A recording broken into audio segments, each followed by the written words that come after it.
Last time दिए थे क्या आप लोग? सभी लोग लगभग जितने बैठे हैं? कोई नहीं दिया था लास्ट टाइम? पिछला भर्ती दिए थे? फिजिकल तक कोई पहुँचे थे क्या?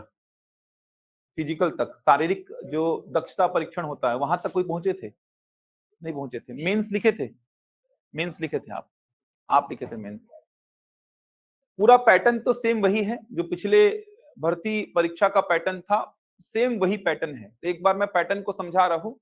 मैं आप लोग का मैथ्स और रीजनिंग का पूरा जो सिलेबस है वो कवर करूँगा, मैथ्स और रीजनिंग का पूरा। दिखाऊँगा मैथ्स में क्या-क्या पढ़ना है, रीजनिंग में क्या-क्या है, कितना वेटेज है प्री में, कितना वेटेज मेंस में है मैथ्स और रीजनिंग का, और कहीं न कहीं रिजल्ट बनाने में कितना हेल्प करेगा मैथ्स और रीजनिंग, सारी बातें समझाऊँगा। उसके बाद पहला जो टॉपिक है वो स्टार्ट करेंगे अपन। लेकिन एक बार एक ओवरव्यू दे रहा हूँ आप लोग को, क्या पैटर्न रहेगा। पिछले बार जो बैठे थे उनको पैटर्न तो पता ही होगा कि कितने चरण होंगे, किन-किन चरणों में आगे बढ़ना होगा, लेकिन जो इस बार पहली बार बैठेंगे, एक बार वो भी देख लीजिए। तो 5 चरण होंगे टोटल। इतना तो जानकारी होगा कि 5 चरण होंगे टोटल। पहला जो चरण होगा वो शारीरिक नाप-जोख का होगा, फिजिकल मेजरमेंट का होगा। अब मेरा तो ये सजेशन है कि जैसे ये बैठी हैं बोल रही हैं, और भी लोग बैठे हैं पिछली भर्ती प्रक्रिया में, तो फिजिकल मेजरमेंट जो बैठे हैं ना वो बहुत अच्छे से एक्सप्लेन कर देंगे आपको। मतलब उनसे बातचीत करिए कि वहाँ पे क्या-क्या होता है। प्रत्यक्ष वो वहाँ पे खड़े थे, प्रत्यक्ष वो वहाँ पे गए थे, वो पूरा का पूरा जो भी चीज़ें हैं वहाँ पे, हाइट का क्राइटेरिया है, जो चेस्ट का है कि नॉर्मल इतना होना चाहिए, फुलाने पर इतना होना चाहिए, इसके अलावा फ्लैट फुट का जो क्राइटेरिया है, वो सारे क्राइटेरिया से वो गुज़रे हैं। तो आपको बता देंगे कि वहाँ पे किस प्रकार की चीज़ें आपको सामने मिलेंगी, क्या-क्या आपको फेस करना पड़ेगा।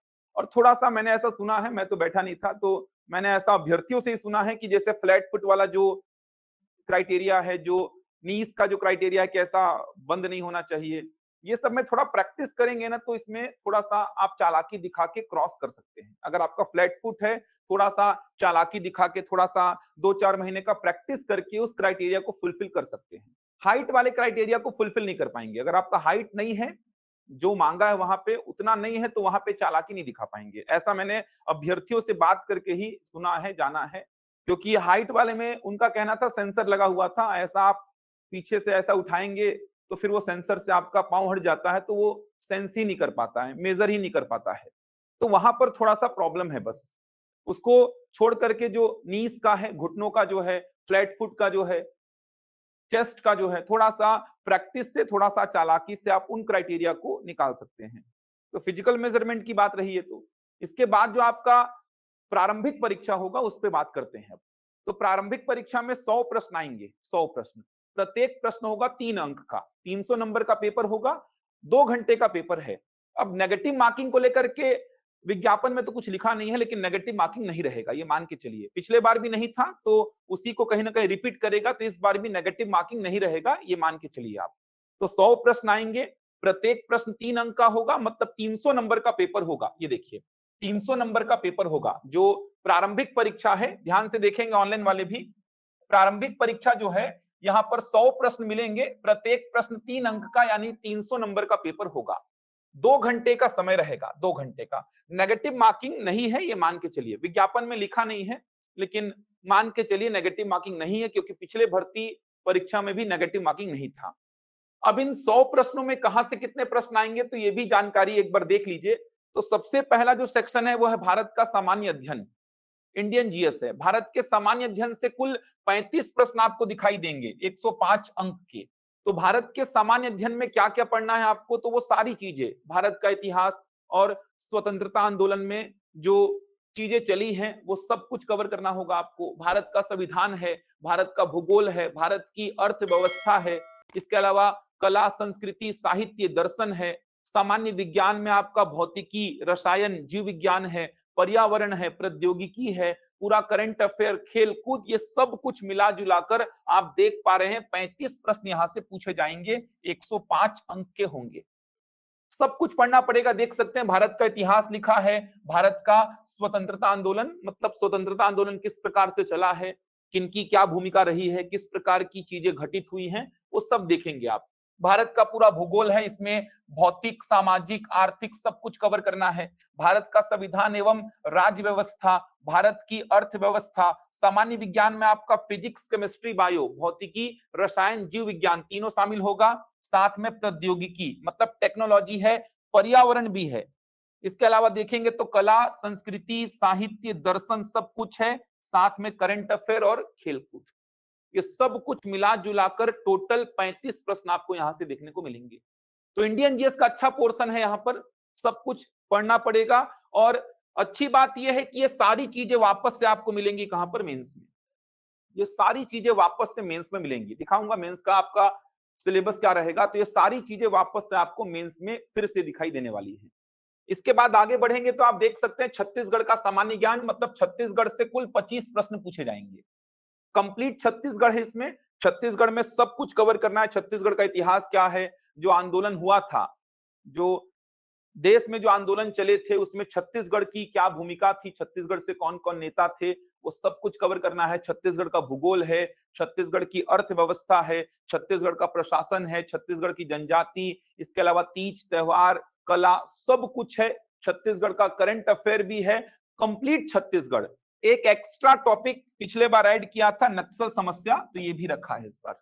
जनरली आप व्यापम के दूसरे एग्जाम्स देखेंगे, पीएससी के दूसरे एग्जाम्स देखेंगे तो ऐसा अलग से मेंशन नहीं करता है।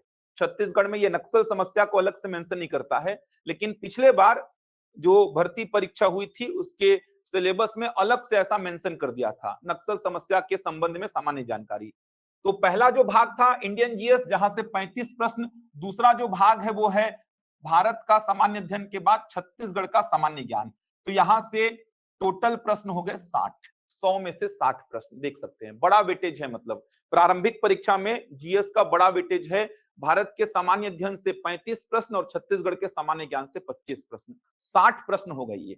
आगे बढ़ेंगे आप तो आगे आपको दिखाई देगा कंप्यूटर का सामान्य जानकारी, कुल 5 प्रश्न पूछे जाएंगे 15 अंक के। अब कंप्यूटर कैसा पूछा था, तो पिछले बार आपने देखा होगा करंट से रिलेट करके ज्यादा पूछा था कंप्यूटर को, लिखा भी है। अभी वर्तमान में जो सूचना प्रौद्योगिकी में जो टर्म्स यूज हो रहे हैं, जो नए नए चीजें खोज हुई हैं, उन्हीं से रिलेट करके कंप्यूटर के प्रश्न बने थे पिछले बार भी। और लिखा हुआ भी देखिए, कंप्यूटर एवं सूचना प्रौद्योगिकी के संबंध में छत्तीसगढ़ माध्यमिक शिक्षा बोर्ड की 12वीं कक्षा के पाठ्यक्रम के समतुल्य जानकारी, मतलब करंट से रिलेट करके ही कंप्यूटर को पिछले बार पूछा था। 5 ही प्रश्न आएंगे 15 नंबर के।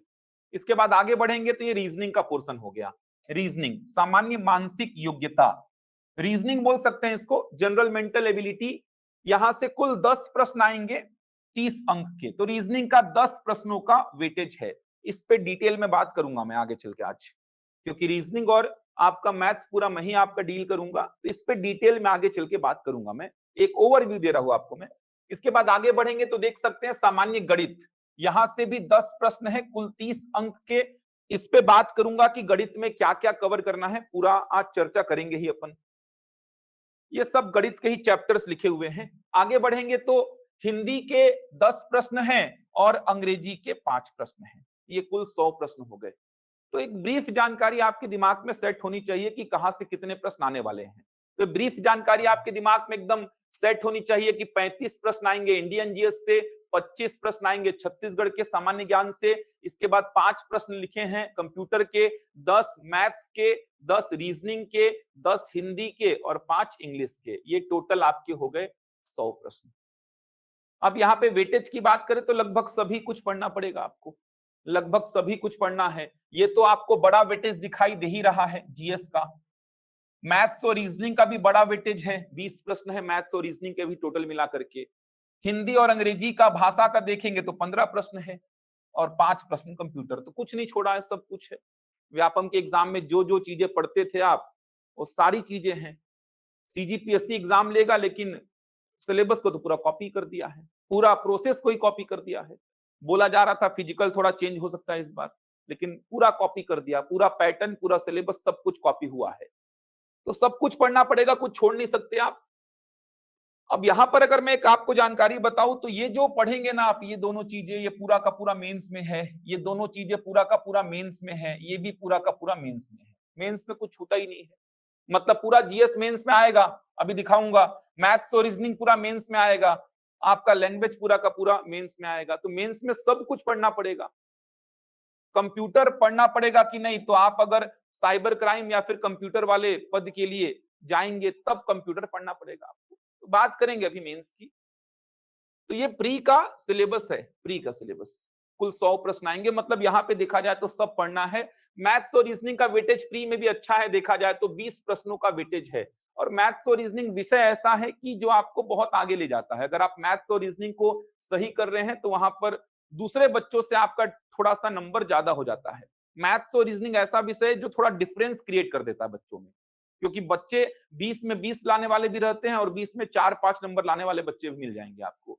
तो मैथ्स और रीजनिंग ऐसा विषय जो बहुत बड़ा डिफरेंस पैदा कर देता है, जिसको आप जीएस, लैंग्वेज, इन सब विषयों से पाट नहीं पाते हैं। इसीलिए थोड़ा सा इंपॉर्टेंस मैथ्स और रीजनिंग का बढ़ जाता है। तो प्री में 20 नंबर का वेटेज है मैथ्स और रीजनिंग अगर देखेंगे तो। ये समझ आया प्री में क्या क्या कवर करना है। प्री निकालने के बाद आप आएंगे मेंस में। तो प्री निकालने के बाद मेंस में आएंगे। अब ये थोड़ा सा इसको समझते हैं मेंस में क्या क्या है। तो मेंस में अगर मैं 4 पदों की बात करूं, 4 पदों में पहला जो है वो सब इंस्पेक्टर का बोलूं अगर मैं, दूसरा सब इंस्पेक्टर स्पेशल ब्रांच का जो पद है, तीसरा सूबेदार का जो पद है, और चौथा अगर मैं बोलूं प्लाटून कमांडर का जो पद है। इन 4 पदों की बात करूं, 4 पदों की, जिसमें सब इंस्पेक्टर है, सब इंस्पेक्टर स्पेशल ब्रांच है, प्लाटून कमांडर और सूबेदार, और मैक्सिमम पद तो इन्हीं के हैं, देखे होंगे आप लोग। 341 पद जो आए हैं उसमें 278 पद मेरे ख्याल से तो सब इंस्पेक्टर के ही हैं, 278 के अराउंड तो सब इंस्पेक्टर के ही हैं, और 19-18 पद के आसपास सूबेदार के हैं। तो बचा कितना यार, समझ आ रहा है। तो मैक्सिमम पद जो है वो सब इंस्पेक्टर के हैं, उप निरीक्षक के हैं, और उसके बाद सूबेदार के 18-19 पद कुछ हैं। इन 4 पदों की अगर बात करूं मैं, इन 4 पदों के लिए अगर आप जा रहे हैं जिसमें केवल ग्रेजुएशन ही मांगा है, इन 4 पदों के लिए सब इंस्पेक्टर स्पेशल ब्रांच, सूबेदार, प्लाटून कमांडर, इन 4 पदों के लिए अगर आप जा रहे हैं तो आपको केवल 3 ही पेपर देने होंगे, केवल 3 पेपर। अगर आप इन 4 पदों के लिए जा रहे हैं तो केवल 3 पेपर ही आपको देने होंगे। वो 3 पेपर में अगर मैं बात करूं, पहला जो पेपर होगा, पहला जो पेपर वो होगा भाषा का, जिसमें हिंदी और अंग्रेजी भाषा आपको दिखाई देगा। हिंदी भाषा से 125 अंक आपको देखने को मिलेंगे और अंग्रेजी भाषा से 75 अंक। हिंदी में क्या क्या रहेगा, अंग्रेजी में क्या क्या रहेगा, ये फैकल्टीज का काम है, वो आके डील करेंगे ही। हिंदी में क्या क्या पढ़ना है, अंग्रेजी में क्या क्या पढ़ना है, तो वो सब फैकल्टीज आके डील करेंगे आपसे। मैं एक ब्रीफ जानकारी दे रहा हूं कि पहला पेपर भाषा का होगा, हिंदी और अंग्रेजी भाषा। अब देखो प्री में भी हिंदी था 10 नंबर का, अंग्रेजी था 5 नंबर का, यहां पर भी हिंदी और अंग्रेजी दोनों है। 200 नंबर का एक सेपरेट पेपर होगा। अच्छा, ये भी ऑब्जेक्टिव टाइप ही होगा, मतलब यहाँ पे भी आपको ओएमआर सीट ही भरना है, देखा जाए तो डिस्क्रिप्टिव, सब्जेक्टिव नहीं है, ऑब्जेक्टिव है। यहाँ पर भी एक प्रश्न के साथ 4 ऑप्शन रहेंगे जिसमें से कोई एक सही होगा। तो यहाँ पर भी ओएमआर सीट ही मिलेगा। 200 नंबर का पेपर होगा पहला, 2 घंटे का समय देख सकते हैं, तो 200 नंबर का पेपर होगा ये भी, 200 नंबर का। तो क्या क्या हिंदी में है, क्या क्या अंग्रेजी में है, उस पर अभी मैं बात नहीं कर रहा हूं, वो सब जो विषय के फैकल्टीज है वो आके बातचीत करेंगे। दूसरा जो पेपर होगा वो होगा सामान्य ज्ञान एवं सामान्य अध्ययन का। यहां से भी कुल 200 नंबर के प्रश्न आएंगे, 3 घंटे का समय होगा। ये थोड़ा सा आश्चर्य वाली बात भी थी, पिछले बार भी बच्चों को दिक्कत हुई थी जो मेंस दिए थे, उनको क्या लगा कि एप्टीट्यूड पेपर जो है वो 3 घंटे का होना चाहिए, और होना भी चाहिए था ऐसा।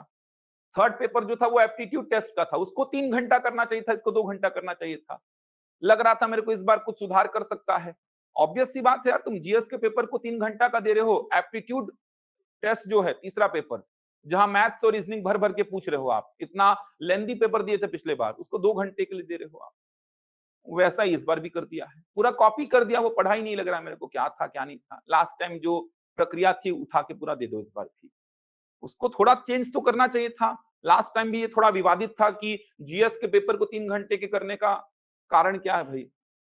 लैंग्वेज का 2 घंटे का पेपर हुआ है, जीएस का भी 2 घंटे का रखो, 100 प्रश्न आएंगे 200 नंबर के, 2 घंटे का पेपर लीजिए आप, लेकिन जीएस के लिए 3 घंटा फिर से दे दिया है। तो 100 प्रश्न आएंगे जीएस के, 100 प्रश्न आएंगे, प्रत्येक प्रश्न 2 अंक का, मतलब 200 नंबर का पेपर है। नेगेटिव मार्किंग यहां पर भी नहीं था पिछली बार, तो इस बार भी नहीं रहेगा। 3 घंटे का समय है। अब इसमें क्या क्या है, तो वही सब देखो, सामान्य विज्ञान सब वही हैं, जो चीजें आप प्री में पढ़ेंगे वही सारी चीजें हैं। देखिए भूगोल है, अर्थशास्त्र है, संविधान है, वही सारी चीजें पढ़ेंगे आप। ये देखिए सामान्य ज्ञान, करंट अफेयर, छत्तीसगढ़ का कुछ सेक्शन है, ये थोड़ा सा नया ऐड किया था। सामाजिक उत्तरदायित्व, जिसमें मानव अधिकार, यातायात के नियम, राष्ट्रीय सुरक्षा के मुद्दे, प्रदूषण एवं जलवायु परिवर्तन, वन्य जीव संरक्षण, ये थोड़ा सा नया ऐड कर दिया था। तो ये दूसरा पेपर है जीएस का। इसके बाद आगे बढ़ेंगे तो अगला जो पेपर है वो है एप्टीट्यूड टेस्ट का। एप्टीट्यूड टेस्ट मतलब मैथ्स और रीजनिंग का पेपर बोल सकते हैं। 100 प्रश्न आएंगे, प्रत्येक प्रश्न 2 अंक का, मतलब 200 नंबर का पेपर है, 2 घंटे का समय रहेगा। अब इसमें क्या क्या चैप्टर्स हैं, इनमें आज मैं बात करूंगा ही डिटेल में। आज कंप्लीट बातचीत करेंगे अपन मैथ्स और रीजनिंग में। इसमें क्या क्या पढ़ना है, ये जो चैप्टर्स आपको दिखाई दे रहे हैं, इन सारे चैप्टर्स पे आज मैं चर्चा करूंगा ही। ये 3 पेपर देने होंगे, पहला भाषा का, दूसरा जीएस का और तीसरा एप्टीट्यूड टेस्ट। इन 4 पदों के लिए अगर आप जा रहे हैं तो केवल ये 3 पेपर देने होंगे। अब 2 पद और हैं, प्रश्नाधीन दस्तावेज और अंगुल चिन्ह। अगर आप इन दोनों के लिए भी अप्लाई किए हो, प्रश्नाधीन दस्तावेज और अंगुल चिन्ह, उप निरीक्षक प्रश्नाधीन दस्तावेज और उप निरीक्षक अंगुल चिन्ह, तो इन 3 पेपर के साथ साथ आपको ये वाला पेपर भी देना होगा। ये वाला पेपर सामान्य विज्ञान का, जिसमें फिजिक्स है, केमिस्ट्री है और मैथ्स है। यहाँ पे जो फिजिक्स, केमिस्ट्री और मैथ्स होगा ना, वो 11th-12th लेवल का होगा। अगर आप प्रश्नाधीन दस्तावेज और अंगुल चिन्ह के पीछे जा रहे हैं तो आपको वो 3 पेपर तो देने ही होंगे, साथ में चौथा पेपर देना होगा जिसमें भौतिकी है, रसायन है, गणित है। यहाँ पर जो गणित होगा ना वो हायर लेवल का होगा, 11th-12th का होगा। ये देखिए, ये जो फिजिक्स, केमिस्ट्री, मैथ्स, ये देखिए ये सब 11th-12th में पढ़ते हैं, वही मैथ्स दिखाई देगा आपको। तो अगर आप उन 2 पदों के लिए जा रहे हैं तब के केस में, ये देखिए परमुटेशन, कॉम्बिनेशन, ये सब पढ़ते हैं आप 11th-12th में। ये सब कुछ, ये देखिए ना, ये जो चैप्टर्स लिखे, मैट्रिक्स लिखा है, सेट्स लिखा है, स्टैटिक्स लिखा है, वेक्टर अलजेब्रा लिखा है, ये सारा ट्रिग्नोमेट्री, डिटरमिनेंट्स, ये सब आप 11th-12th में पढ़ते हैं। तो ये जो गणित है ना, ये दूसरा गणित है, ध्यान रखिएगा। प्रश्नाधीन दस्तावेज और अंगुल चिन्ह के लिए जाएंगे तब उन 3 के साथ साथ ये चौथा पेपर देना होगा आपको। तो ये थोड़ा सा हायर लेवल का है, इसमें फिजिक्स भी 11th-12th का है, केमिस्ट्री भी 11th-12th का है और मैथ्स भी 11th-12th का है। ये देखिए ये। अब अगर आप एक और पद है कंप्यूटर और साइबर क्राइम वाला, उसके लिए जाते हैं तो वो 3 पेपर जो शुरू में बताया वो तो कंपलसरी है, उसके साथ ये वाला पेपर देना होगा, कंप्यूटर विज्ञान का, ये पेपर देना होगा आपको।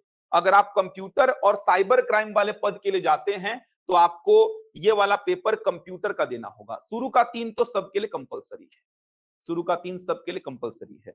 और यहाँ पर अगर आप कंप्यूटर और साइबर क्राइम के लिए जाते हैं तो आपको कंप्यूटर में डिग्री भी मांगा है। ये चीजें हैं। इसके बाद मेंस निकालेंगे जो बच्चे, मेंस निकालने के बाद बच्चे कहां पे आएंगे, फिजिकल वाले चरण में आएंगे, शारीरिक दक्षता परीक्षण। 5 इवेंट्स हैं, याद होगा आप लोग को, याद है ना पूरा, कितना कितना मीटर दौड़ है, 100 मीटर और 1500, ऐसा है ना यार, कितना कितना मीटर दौड़ है, याद है?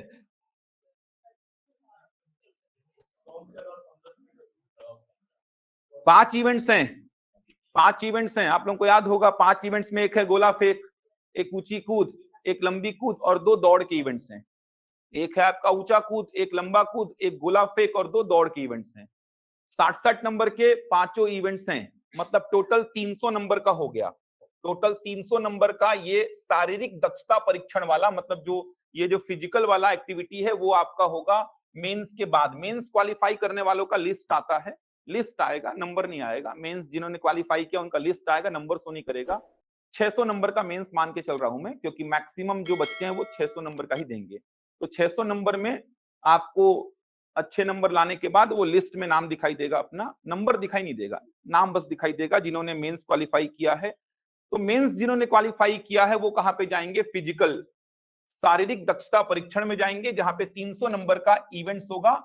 5 इवेंट्स होंगे 60-60 नंबर के, तो 300 नंबर का इवेंट्स हो गया। ये आपको यहाँ पर मिनिमम लाना है कितना, 30%, मिनिमम 30% लाना अनिवार्य है। मिनिमम 30% यानी मिनिमम 90 नंबर लाना अनिवार्य है। 90 तो आता नहीं, 96 आता है मिनिमम, है ना? 90 तो आता ही नहीं है, मिनिमम कितना आता है, 96। वो 90 लिख दिया लेकिन 90 आता ही नहीं है, 96 ही आएगा मिनिमम, आएगा तो आपका 90 तो आएगा भी नहीं, आएगा तो 96 आएगा मिनिमम आपका। तो 300 में 90 नंबर लाना अनिवार्य है, मिनिमम 30%। अब ऐसा नहीं कि हर इवेंट को अलग अलग आपको पास करना होगा, टोटल आपका 90 नंबर आना चाहिए। किसी में ज्यादा किसी में कम, ऐसा मिला के मिनिमम आना चाहिए आपका 90 मिनिमम। अब मिनिमम अगर आपका 90 आ रहा है मतलब 90 या उससे अधिक आप ला रहे हैं तब आप देंगे इंटरव्यू, तब आप इंटरव्यू देंगे। इंटरव्यू कितने नंबर का है? 100 नंबर का। समझ आ रहा है? मतलब इंटरव्यू कौन जाएगा? जिसका फिजिकल में मिनिमम 30% है वही देगा इंटरव्यू। आपका 100 नंबर आ रहा है, मेरा 200 आ रहा है फिजिकल में, तो आप भी इंटरव्यू देंगे, मैं भी इंटरव्यू दूंगा। समझ आ रहा है? मेंस जितने बच्चे क्वालिफाई किए हैं वो सारे बच्चे देंगे फिजिकल, और फिजिकल जितने बच्चे क्वालिफाई किए हैं वो देंगे आपका इंटरव्यू। समझ आ रहा है? अब मेरिट जो बनेगा वो किस में बनेगा? 600 नंबर का मेंस, 300 नंबर का फिजिकल और 100 नंबर का इंटरव्यू। 1000 नंबर में बनेगा आपका मेरिट लिस्ट। 1000 नंबर, 1000 नंबर में 600 का तो मेंस हो गया, अगर मैक्सिमम पदों के लिए मैक्सिमम जो बच्चे जाते हैं 600 नंबर का हो गया मेंस, 300 नंबर का फिजिकल और 100 नंबर का इंटरव्यू। 1000 नंबर में आपका मेरिट बनेगा। समझ आ रहा है? ये पूरी प्रक्रिया है। तो इसमें देखा जाए तो सारे चरण ही टफ हैं। वैसे बच्चे बोलते हैं फिजिकल टफ है, बाकी देखा जाए तो सारे चरण ही टफ हैं। प्री एग्जाम निकालना भी टफ ही काम है, कोई आसान काम तो है नहीं। मेंस उससे भी टफ है, उसके बाद फिजिकल और टफ है। फिजिकल का प्रैक्टिस आप अभी से स्टार्ट करेंगे तब जाके लगेगा कि हाँ फिजिकल आप मिनिमम, क्योंकि आपको पिछली भर्ती परीक्षा याद होगी, मुख्य परीक्षा निकालने वाले लगभग 5000 बच्चे थे, लगभग 5000 बच्चे, 5500 बच्चे ऐसे थे जिन्होंने मेंस का एग्जाम निकाला था, मेंस का एग्जाम जो निकाले थे। और फिजिकल निकालने वाले बच्चे कितने बचे थे? 1100-1200 बचे थे बस, जिन्होंने फिजिकल निकाला। 5-5,500 बच्चों ने फिजिकल दिया था, शारीरिक दक्षता परीक्षण दिया था। उसमें से इंटरव्यू कितने बच्चे गए थे? 1100-1200 के आसपास गए थे। वो 300-350 तो अभी हाई कोर्ट के ऑर्डर के बाद फिर लिस्ट जारी हुई थी। 1100-1150 बच्चे, सोचो 5-5,500 बच्चों में 1100 बच्चे के आसपास फिजिकल निकाल पाए थे। तो फिजिकल बहुत टफ था। तो 1000 में बनेगा आपका मेरिट। मैं आप लोग का मैथ्स और रीजनिंग पूरा डील करूंगा, मैथ्स और रीजनिंग पूरा। अब एक बार देख लीजिए मैथ्स और रीजनिंग में क्या क्या पढ़ना है, कैसे पढ़ना है, फिर स्टार्ट करेंगे अपन। तो मैथ्स और रीजनिंग का अगर वेटेज देखा जाए तो मैथ्स और रीजनिंग का वेटेज प्री में कितना है? तो प्री में 10 नंबर का मैथ्स है और 10 नंबर का रीजनिंग। 10 प्रश्न बोलूंगा, 10 नंबर नहीं, 10 प्रश्न मैथ्स का और 10 प्रश्न रीजनिंग का, मतलब 20 प्रश्न 100 में से आपके मैथ्स और रीजनिंग के आएंगे। अगर प्रश्नों की बात करूं तो प्रश्नों की बात कर रहा हूं तो 100 प्रश्न में 10 प्रश्न मैथ्स के हैं और 10 प्रश्न रीजनिंग के हैं, मतलब टोटल 20 प्रश्न आपको 100 में से मैथ्स और रीजनिंग के दिखाई देंगे। मेंस की बात करूंगा तो मेंस का पूरा पूरा समीकरण ही बनाएगा मैथ्स और रीजनिंग का पेपर। तो मेंस में पूरा 200 नंबर का एक सेपरेट पेपर है, 200 नंबर का एक सेपरेट पेपर है, पेपर नंबर 3। 200 नंबर का एक सेपरेट पेपर पूरा कवर करना है आपको। समझ आ रहा है? तो मैथ्स और रीजनिंग कहीं ना कहीं आपका रिजल्ट बनाने में मेन भूमिका निभाएगा, और खासकर यहाँ पे ये 200 नंबर का सोच पा रहे हो। और इतना लेंदी पेपर सेट हुआ था ना पिछला, अगर आपने पेपर देखा होगा तो इतना लेंदी पेपर सेट किया था ना, वो एक एक पेज, आधे आधे पेज का तो पजल दे दिया था, वो आधे आधे पेज का सीटिंग अरेंजमेंट दे दिया था, आधे आधे पेज का 2 घंटे का समय दिया है। मेरिट में आपको नंबर जोड़ना है मैथ्स और रीजनिंग का, केवल क्वालिफाई करना होता है जैसे सीजीपीएससी में होता है, प्रारंभिक परीक्षा में पेपर सेकंड सीसेट का होता है, केवल क्वालिफाई करना है मेरे को यार। तो 66 पार करना है, 46 पार करना है, वो बात अलग होती है कि 200 में 66 या उससे ज्यादा लाना है, 46 या उससे ज्यादा लाना है। तो अपन वहां पे क्वालिफाइंग पेपर है तो बात अलग हो गई। मेरिट में जगह बनानी है तो आपका ये मैथ्स और रीजनिंग का पेपर जुड़ेगा, तो बात अलग हो जाती है। अब इसमें मैथ्स और रीजनिंग बैकग्राउंड वाले बच्चे जो हैं, मैथ्स बैकग्राउंड वाले बच्चे जो हैं वो अच्छा स्कोर कर लेंगे। थोड़ा प्रॉब्लम होगा जो मैथ्स बैकग्राउंड से नहीं है, उनको प्रॉब्लम होगा यहाँ पे अगर नहीं पढ़ के जाएंगे तो। बाकी मेरा ये मानना है कि इसमें रीजनिंग का वेटेज थोड़ा सा ज्यादा है, तो आपको हेल्प मिल जाएगा। जो मैथ्स बैकग्राउंड से नहीं है उनको भी हेल्प मिल जाएगा, क्योंकि यहाँ पे देखेंगे तो रीजनिंग का वेटेज थोड़ा सा ज्यादा है इसमें। मेंस में आप देखेंगे पिछले साल का पेपर को, मैथ्स और रीजनिंग वाला, एप्टीट्यूड टेस्ट वाला, तो उसमें मैक्सिमम प्रश्न जो आए थे वो रीजनिंग के थे। 100 में से मान के चले 20-25 प्रश्न आए थे बस मैथ्स के, बाकी लगभग 70-75 प्रश्न रीजनिंग के थे। और रीजनिंग ऐसा विषय है कि वहां पे आपको थोड़ा सा पढ़ना पड़ेगा, अप्रोच सीखना पड़ेगा, किस प्रकार से आगे बढ़ाना है काम को, तब जाके काम बनेगा। तो वेटेज तो बहुत बड़ा है मैथ्स और रीजनिंग का, कहीं ना कहीं ये निर्णायक साबित होगा यहाँ पे जाके। प्री में भी अच्छा वेटेज है वैसे, 10 मैथ्स और 10 रीजनिंग, 20 प्रश्न हो गए, और मेंस में पूरा पूरा एक सेपरेट पेपर 200 नंबर का। किन किन चैप्टर्स को डील करना है एक बार देखते हैं, उसके बाद स्टार्ट करेंगे। तो ये पूरे 5 चरण का एक ब्रीफ जानकारी में दिया हूं। किसी को कुछ डाउट है यहां तक ऑनलाइन में ऑफलाइन में तो बिल्कुल पूछ सकते हैं। इसके बाद स्टार्ट कर रहा हूं मैं कि क्या क्या डील करना है आपको रीजनिंग में और मैथ्स में। बताइए, कुछ पूछना है किसी को तो बिल्कुल पूछ सकते हैं। कुछ भी डाउट कहीं पे है मन में, किसी भी चीज को लेके डाउट है। जो पिछले बार बैठे थे उनको तो लग रहा होगा कि हम तो गुजर चुके हैं बहुत सारी चीजों से। टाइम टेकिंग में दिक्कत है, खासकर मेंस के पेपर 3 में। और वो दिक्कत सारे बच्चों को आया था, उस पे काम करेंगे अपन। रीजनिंग के अप्रोचेस बनाएंगे। रीजनिंग में मेन क्या दिक्कत हुआ ना पिछले बार, सिलेबस दे रहा था पेपर के 1 महीना पहले, ये लो सिलेबस पढ़ लो इसको। बच्चों को पता ही नहीं था कि पेपर 3 में मैथ्स ज्यादा पढ़ना है कि रीजनिंग ज्यादा पढ़ना है। कहां सिलेबस पता था? पेपर के महीना भर पहले सिलेबस आया था और पेपर के 10 दिन पहले शेड्यूल आया था कि 10 दिन बाद पेपर है। पिछले बार तो ये मजाक टाइप से चल रहा था, कुछ पता ही नहीं बच्चों को क्या आने वाला है। हिंदी कहाँ पता था कि 125 में क्या क्या आएगा? वो गद्यांश पद्यांश तो जब सिलेबस आया तब बच्चों को पता लगा। सामाजिक उत्तरदायित्व किसको पता था क्या आएगा मेंस में? पिछले बार तो खेल ही चल रहा था, बच्चों को कुछ पता ही नहीं था कि क्या आने वाला है। पेपर होने वाला है उसके 1 महीना पहले आता था सिलेबस, ये पढ़ लो। 1 महीना में कैसे कवर करोगे आप? क्या कवर करोगे आप? ये समस्या पिछले बार थी, लेकिन इस बार ऐसी समस्या नहीं है। खासकर यहाँ पर समस्या बच्चों को इसलिए हुई थी क्योंकि बच्चों को पता ही नहीं था, बस लिखा हुआ था कि एप्टीट्यूड टेस्ट होगा तीसरा पेपर। अब एप्टीट्यूड टेस्ट का मतलब बच्चों को लगता है कि या तो मैथ्स और रीजनिंग बराबर बराबर आएगा या तो मैथ्स का वेटेज ज्यादा रहेगा। जनरली बच्चों के मन में ये बैठा रहता है कि मैथ्स और रीजनिंग या तो बराबर बराबर आएगा, 50 मैथ्स का क्वेश्चन 50 रीजनिंग का, या तो मैथ्स ज्यादा आएगा, 60-70 प्रश्न मैथ्स के, 30 प्रश्न 40 प्रश्न रीजनिंग के। लेकिन ये तो उल्टा हो गया। एग्जाम में बच्चे देखे कि 70-75 प्रश्न रीजनिंग के आ गए, 20 से 25 प्रश्न मैथ्स के थे बस। तो इस बार आपको पूरा पता है तो उस डायरेक्शन में काम कर सकते हो आप। तो इस बार वो समस्या नहीं आएगी। आप अगर अभी से चीजों को लेकर चलेंगे तो वो समस्या आपको नहीं देखने को मिलेगी। और किसी को कुछ पूछना है बताइए? ऑनलाइन में किसी को कुछ पूछना है क्या? बताइए यहां तक। ऑनलाइन में किसी को कुछ पूछना है यहां तक? बताइए जल्दी से। फिजिकल का तैयारी अभी से स्टार्ट करिए। हाँ, कोई आप उसमें 0 नंबर लाए हो कोई दिक्कत नहीं है। उसमें अगर 0 ला रहे हो बाकी में मिला करके आपका 30% पार हो रहा है तो भी चलेगा। हर इवेंट्स को ऐसा इंडिविजुअल पास नहीं करना है आपको, मिला करके आपका इतना होना चाहिए। लेकिन अगर किसी एक में 0 ला रहे हो तो बहुत पीछे हो जाओगे फिर आप। ध्यान रखिएगा फिजिकल जो 300 नंबर का होगा ना उसमें ऐसा नहीं कि केवल क्वालिफाइंग है वो। उसमें अगर आप 200 ला रहे हैं मैं 100 ला रहा हूं तो आप मेरे से 100 नंबर आगे चल रहे हैं मेरिट में। समझ पा रहे हो क्या बोल रहा हूं? 300 में 200 नंबर लाने वाला 100 नंबर लाने वाले से आगे चल रहा है। ऐसा नहीं कि क्वालिफाइंग है, केवल क्वालिफाई करना है कि आपका 100 आए मेरा 200 या मेरा 100 आपका 200 दोनों का बराबर है, ऐसा नहीं है। समझ आ रहा है? मेरिट में उसका नंबर जुड़ेगा। मेरिट बनेगा 600 का मेंस, 300 का फिजिकल और 100 का इंटरव्यू। 1000 में बनेगा मेरिट। समझ आ रहा है? फिजिकल में जितना ज्यादा स्कोर कर सकते। एक बच्चे ने 280 के आसपास स्कोर किया था, 280 के आसपास कुछ हाईएस्ट गया था वो, देखना। ये सब चीजों से थोड़ा सा परिचित होइए, कहाँ पे कौन अच्छा तैयारी कराएगा। जाइए अभी से लगिए उसमें। लिखित तो निकलवा ही देंगे आप लोग का, फिजिकल तो आपको खुद निकालना होगा।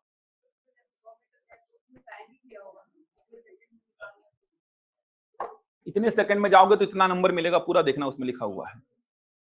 समझ आ रहा है? इतने सेकंड में इतना नंबर मिलेगा, इतने में जाओगे इतना नंबर मिलेगा, इतने में जाओगे तो कुछ नहीं मिलेगा। ऐसा पूरा लिखा हुआ है। ऐसा पास फेल वाला नहीं है वो कि या तो पास या तो फेल, ऐसा नहीं है। समझ आ रहा है? ऐसा नहीं है। हर इवेंट 60-60 नंबर का है तो ऐसा नहीं कि या तो 60 या तो 0, ऐसा नहीं है उसमें। इतने इतने तक जाओगे तो इतना मिलेगा, इतने तक जाओगे इतना मिलेगा। उसको अच्छी से पढ़ना। जो फिजिकल दी उनसे बात भी करना एक बार। बाकी रजा सर आएंगे अभी, मतलब हसनैन रजा करके जो पढ़ाते हैं यहाँ पे, वो दिए भी थे, वो अभी वेट ही कर रहे हैं रिजल्ट का अपने। वैभव सर करके भी है, वैभव अस्थि, वो जो मिलने जाते हैं गृह मंत्री से तो सबसे आगे वही रहते हैं, देखता हूँ मैं उनकी फोटो में। वैभव अस्थि करके हैं, छत्तीसगढ़ पढ़ाते हैं यहाँ पे। वो भी रहेंगे ही, उनसे बातचीत करते रहिएगा। उनको मैं भेजते रहूंगा क्लास में, आप लोग से बातचीत करते रहेंगे। पूरा अपना जो जर्नी है वो भी बताएंगे आपको। दोनों वेट कर रहे हैं और दोनों जहां तक है रिजल्ट का वेट कर रहे हैं, तो पॉजिटिव ही रिजल्ट आएगा दोनों का, ऐसा उम्मीद है। नंबर इतने आ रहे हैं उनके, मेंस में भी 400 प्लस आ रहे हैं उनके। फिजिकल में भी अच्छा किए हैं वो लोग, 150 प्लस किए दोनों, दोनों का 150 प्लस है। तो मेरे ख्याल से दोनों का रिजल्ट बहुत अच्छा आने वाला है, तो उनसे बातचीत भी करते रहिएगा, वो सब आप लोग को पूरा बताएंगे इस बार हम लोग। पूरा इस बार पिक्चर क्लियर है हमारे पास भी कि क्या क्या कैसे कैसे होगा। चलो देखते हैं रीजनिंग में सबसे पहले क्या क्या पढ़ना है। चलो ध्यान से समझना, प्री और मेंस का एक साथ पूरा करेंगे अपन, देखेंगे। देखना अभी सब कुछ वही है जो प्री में है और जो मेंस में है, सब कुछ देखा जाए तो सेम ही है। ये सिलेबस है रीजनिंग का प्री में। अब देख कर तो कुछ समझ में नहीं आएगा आपको, इतना शुद्ध हिंदी लिखा है और रीजनिंग के चैप्टर्स एकदम शुद्ध हिंदी में जाएंगे तो समझ में कुछ नहीं आता है। जैसे पहला देखो, तर्क करना, संबंध देखना, एनालॉजी, आंकिक योग्यता, इन कारकों का परीक्षण करने के लिए सामान्यतः इस प्रकार के प्रश्न पूछे जाते हैं। कुछ समझ में ही नहीं आएगा, चैप्टर्स क्या क्या लिखे हैं कुछ समझ में नहीं आएगा। अगर आप सिस्टमेटिक थोड़ा जाएंगे ना कि पूरा विज्ञापन को उठा के देखते हैं रीजनिंग में क्या क्या पढ़ना है, तो रीजनिंग तो समझ में ही नहीं आएगा। मैथ्स तो फिर भी समझ में आ जाएगा, रीजनिंग आपको समझ में नहीं आएगा। तो मैं रीजनिंग का पूरा ब्रीफ आपको लिख के बता रहा हूं कि रीजनिंग में क्या क्या पढ़ना है, थोड़े आसान भाषा में समझाऊंगा रीजनिंग में। रीजनिंग को समझाता हूं, मैथ्स तो फिर भी समझ जाएंगे क्योंकि मैथ्स के चैप्टर्स आपको देखे देखे लगेंगे। देखिए रीजनिंग में क्या क्या पढ़ना है। देखिए सबसे पहले बात करूं मैं सांकेतिक भाषा। सांकेतिक भाषा, इसको इंग्लिश में बोलते हैं कोडिंग डिकोडिंग।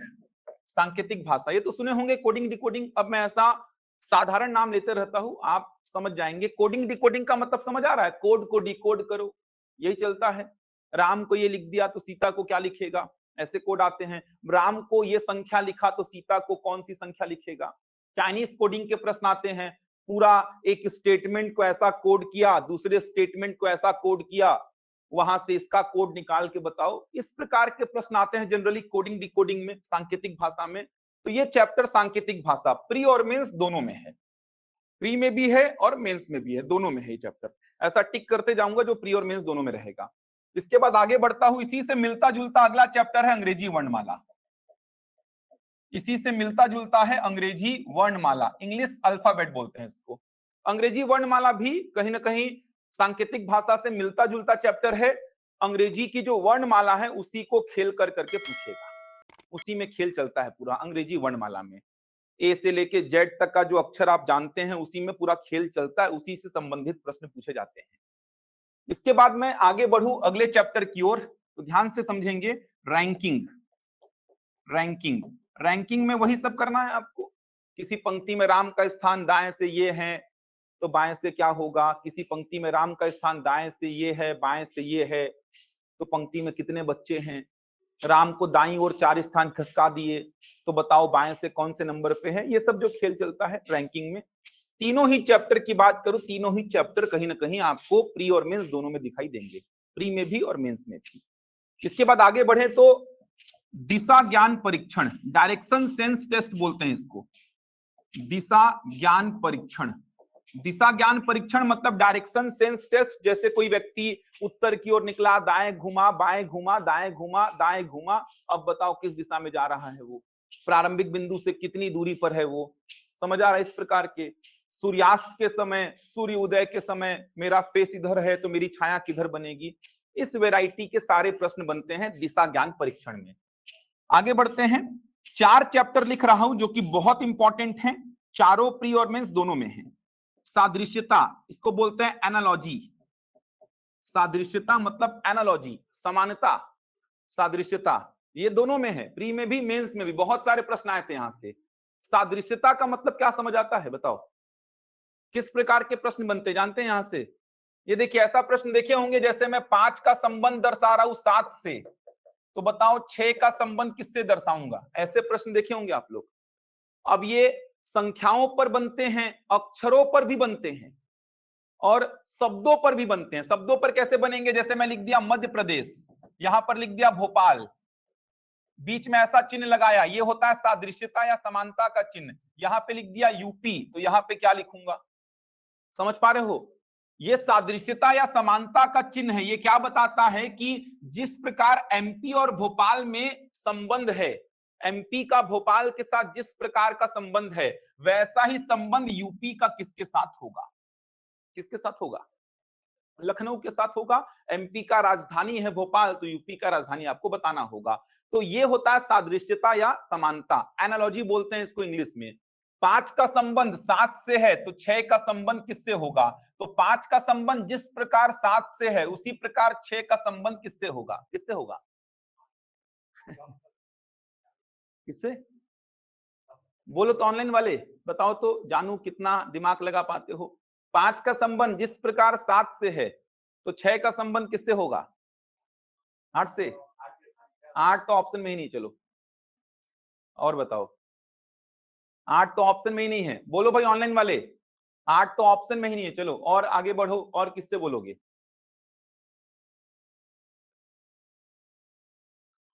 ये दिक्कत होता है, समझ आ रहा है? ये चैप्टर जो लिखने वाला हूं ना 4, सबसे कॉम्प्लिकेटेड चैप्टर है रीजनिंग के। लॉजिक ढूंढना है, और लॉजिक ऐसा नहीं कि 5 में 2 जोड़े 7 तो 6 में 2 जोड़े 8। ऑप्शन में रहेगा तो भी गलत हो जाएगा वो। प्रायोरिटी होता है, प्रायोरिटी मतलब प्राइम नंबर्स को प्रायोरिटी देना होता है, अभाज्य संख्याओं को। वर्गों, घनों, इन पे प्रश्न बनते हैं। मैंने पता है क्या लॉजिक लगाया है। 5 का वर्ग कितना होता है? 25, और 25 में अंकों का योग कितना है? 7। ये लॉजिक लगाया है मैंने। ऐसा आप सोच पाएंगे पढ़ने के बाद। तो यहाँ पे 6 का वर्ग कितना होता है? 36। 36 में अंकों का योग कितना हो जाएगा? 9। तो आंसर कितना आएगा? 9। सोचो, ऐसा सोचना होता है। तो ऐसा नहीं कि सर आपने दिया था तो आप ही जानेंगे, हम कैसे जानेंगे? तो वो जान जाओगे, वो प्रैक्टिस का खेल है। क्योंकि आप है ना, जैसे सादृश्यता का प्रश्न देखोगे ना तो आपको पता होगा कि क्या सोचना है। जो आप सोचे ना कि 5 में 2 जोड़ो 7, ये तो सबसे घटिया है सोचने का तरीका। सबसे लास्ट में आता है ये, सबसे लास्ट में, मतलब इसका नंबर जो आप सोचे हो ना, सबसे लास्ट में आता है। सबसे पहले नंबर आता है भाज्य संख्या का, फिर वर्ग वर्गमूल का, फिर घन घनमूल का, फिर गुणा भाग का, उसके बाद जोड़ घटाव का। ऐसे पूरा लिस्ट बनता है। तो जो आप सोचे हो ना वो तो सबसे लास्ट में आएगा, सबसे लास्ट में। उससे तो प्रश्न एक भी नहीं मिलेगा आपको बुक में। तो वो जैसे ही आप प्रश्न देखोगे ना तो आपको पता होगा कि हाँ ये अप्रोच फॉलो करना है। इस तरीके से सोचने में आपको आंसर निकालने में मजा आएगा। समझ आ रहा है?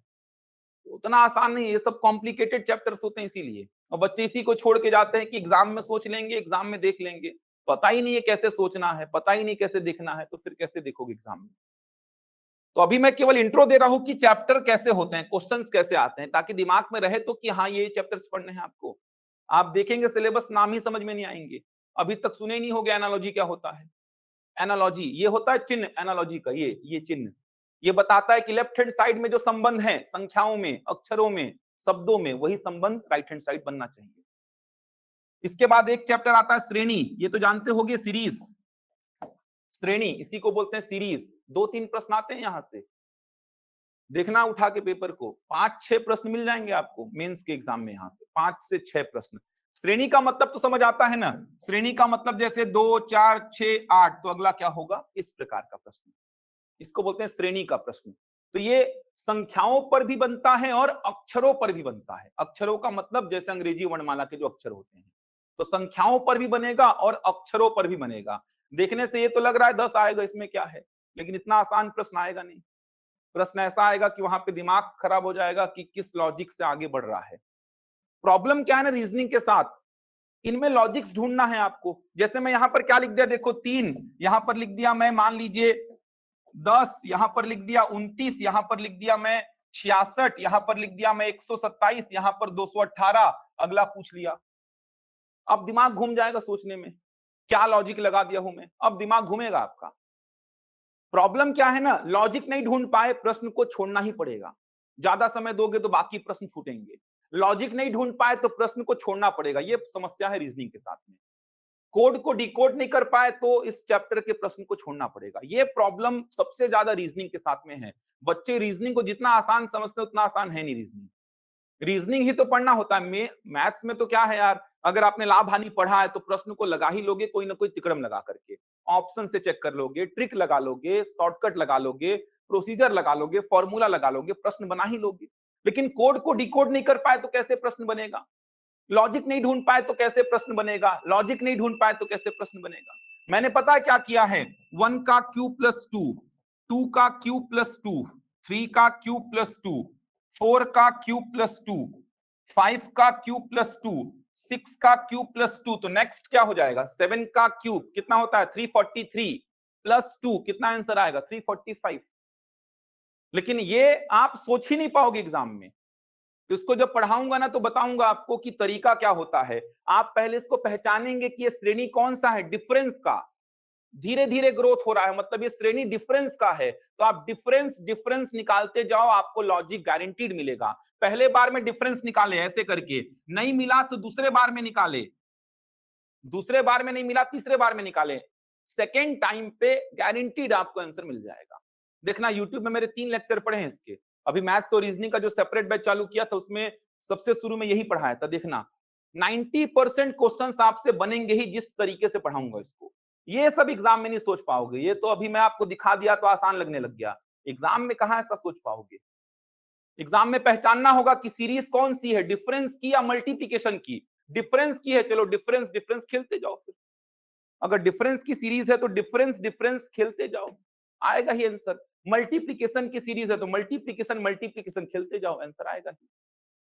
अभी केवल एक इंट्रो दे रहा हूं कि प्रश्नों का पैटर्न कैसा होगा। ऐसे ही प्रश्न सेम अक्षरों वाले बनेंगे, समझ आ रहा है। श्रेणी में ही कैसे प्रश्न आते हैं, रॉन्ग वन आउट, मतलब कि जो गलत है उसको पहचानने वाले प्रश्न आते हैं। ये देखिए, ये सीरीज दिया है, बोलेगा इसमें गलत पद कौन सा है पहचानो। एक तरीके से सीरीज आगे बढ़ रही थी, कोई एक पद गलत है, उस गलत पद को पहचानो। यहां पे तो दिख रहा है 5 होगा, तो प्रश्न इतने आसान थोड़ी आएंगे। अगला जो चैप्टर है वो है लुप्त पद का, मिसिंग टर्म बोलते हैं, मिसिंग टर्म। ये भी कॉम्प्लिकेटेड ही माना जाता है, यहां पर भी लॉजिक का ही खेल है पूरा, लॉजिक ढूंढ पाए तो बनेगा, नहीं ढूंढ पाए तो नहीं बनेगा। ये थोड़े से प्रॉब्लम क्रिएट करते हैं। अगला है वर्गीकरण। वर्गीकरण, वर्गीकरण का मतलब होता है क्लासिफिकेशन। क्लासिफिकेशन, क्लासिफिकेशन में क्या होता है, ये देखो ऐसी संख्याएं दे देगा आपको, जैसे 25 दे दिया, आपको दे दिया 37, 64 और 100, ये 4 संख्याएं आपको दिया, बोला इन 4 में से 3 में एक सिमिलैरिटी है, चौथा अलग है, उसको क्लासिफाई करो, उसको अलग करो। तो आपको पहचानना होगा कि 4 में से 3 में क्या सिमिलैरिटी है, तो ये 5 का वर्ग, ये 8 का वर्ग, ये 10 का वर्ग, ये किसी का वर्ग नहीं है, 37 आंसर हो जाएगा। समझ आ रहा है। सेम ऐसे ही प्रश्न शब्दों पर बनेंगे, 4 स्टेट के नाम दे देगा, उनमें 3 किसी प्रकार से सेम होंगे, चौथा अलग होगा। 4 शहरों के नाम दे देगा, उसमें से 3 राजधानियां होंगी, एक अलग हो सकता है। समझ पा रहे हैं। तो ये जो चैप्टर्स है ना, यहां पर प्रश्न संख्याओं को लेकर के भी बनते हैं, शब्दों को लेकर के भी बनते हैं और अक्षरों को लेकर के भी बनते हैं। 3-3 वैरायटी के प्रश्न इन चारों चैप्टर में दिखाई देंगे। संख्याओं को लेकर के प्रश्न बनेंगे, शब्दों को लेकर के प्रश्न बनेंगे और अक्षरों को, अंग्रेजी वर्णमाला के जो अक्षर है उनको लेकर के प्रश्न बनेंगे। तीनों ही चैप्टर का आधार क्या है, लॉजिक ढूंढो, लॉजिक खोजो। लॉजिक मिला तो आंसर आएगा, नहीं मिला तो आंसर नहीं आएगा। लॉजिक खोजना है बस आपको, समझ आ रहा है। इन चारों चैप्टर में केवल लॉजिक ही खोजना है, लॉजिक खोजे तो आंसर आएगा वरना नहीं आएगा। सबसे कॉम्प्लिकेटेड, सबसे कंफ्यूजिंग है ये। और व्यापम के एग्जाम्स उठा लो, पीएससी के एग्जाम्स उठा लो, सेंट्रल के एग्जाम्स उठा लो, मैक्सिमम प्रश्न आपको यहीं से मिलेंगे, मैक्सिमम प्रश्न यहीं से आते हैं, मैक्सिमम प्रश्न। समझ आ रहा। प्री में भी 10 में से मान के चलो 4 प्रश्न आपको यहां से मिलेगा, 4 प्रश्न मिनिमम बोल रहा हूं, यहीं से मिलेगा आपको 10 में से। और मेंस में तो 100 में से मान के चलो 8-10 प्रश्न मिलेंगे आपको। सीसेट का पेपर देखना, सीजीपीएससी का सेकंड पेपर जो होता है प्रारंभिक परीक्षा का, उसमें रीजनिंग के 30-35 प्रश्न आते हैं 100 में, जिसमें से 8 से 10 प्रश्न इन 4 चैप्टर से पूछता है वो, 8 से 10 प्रश्न।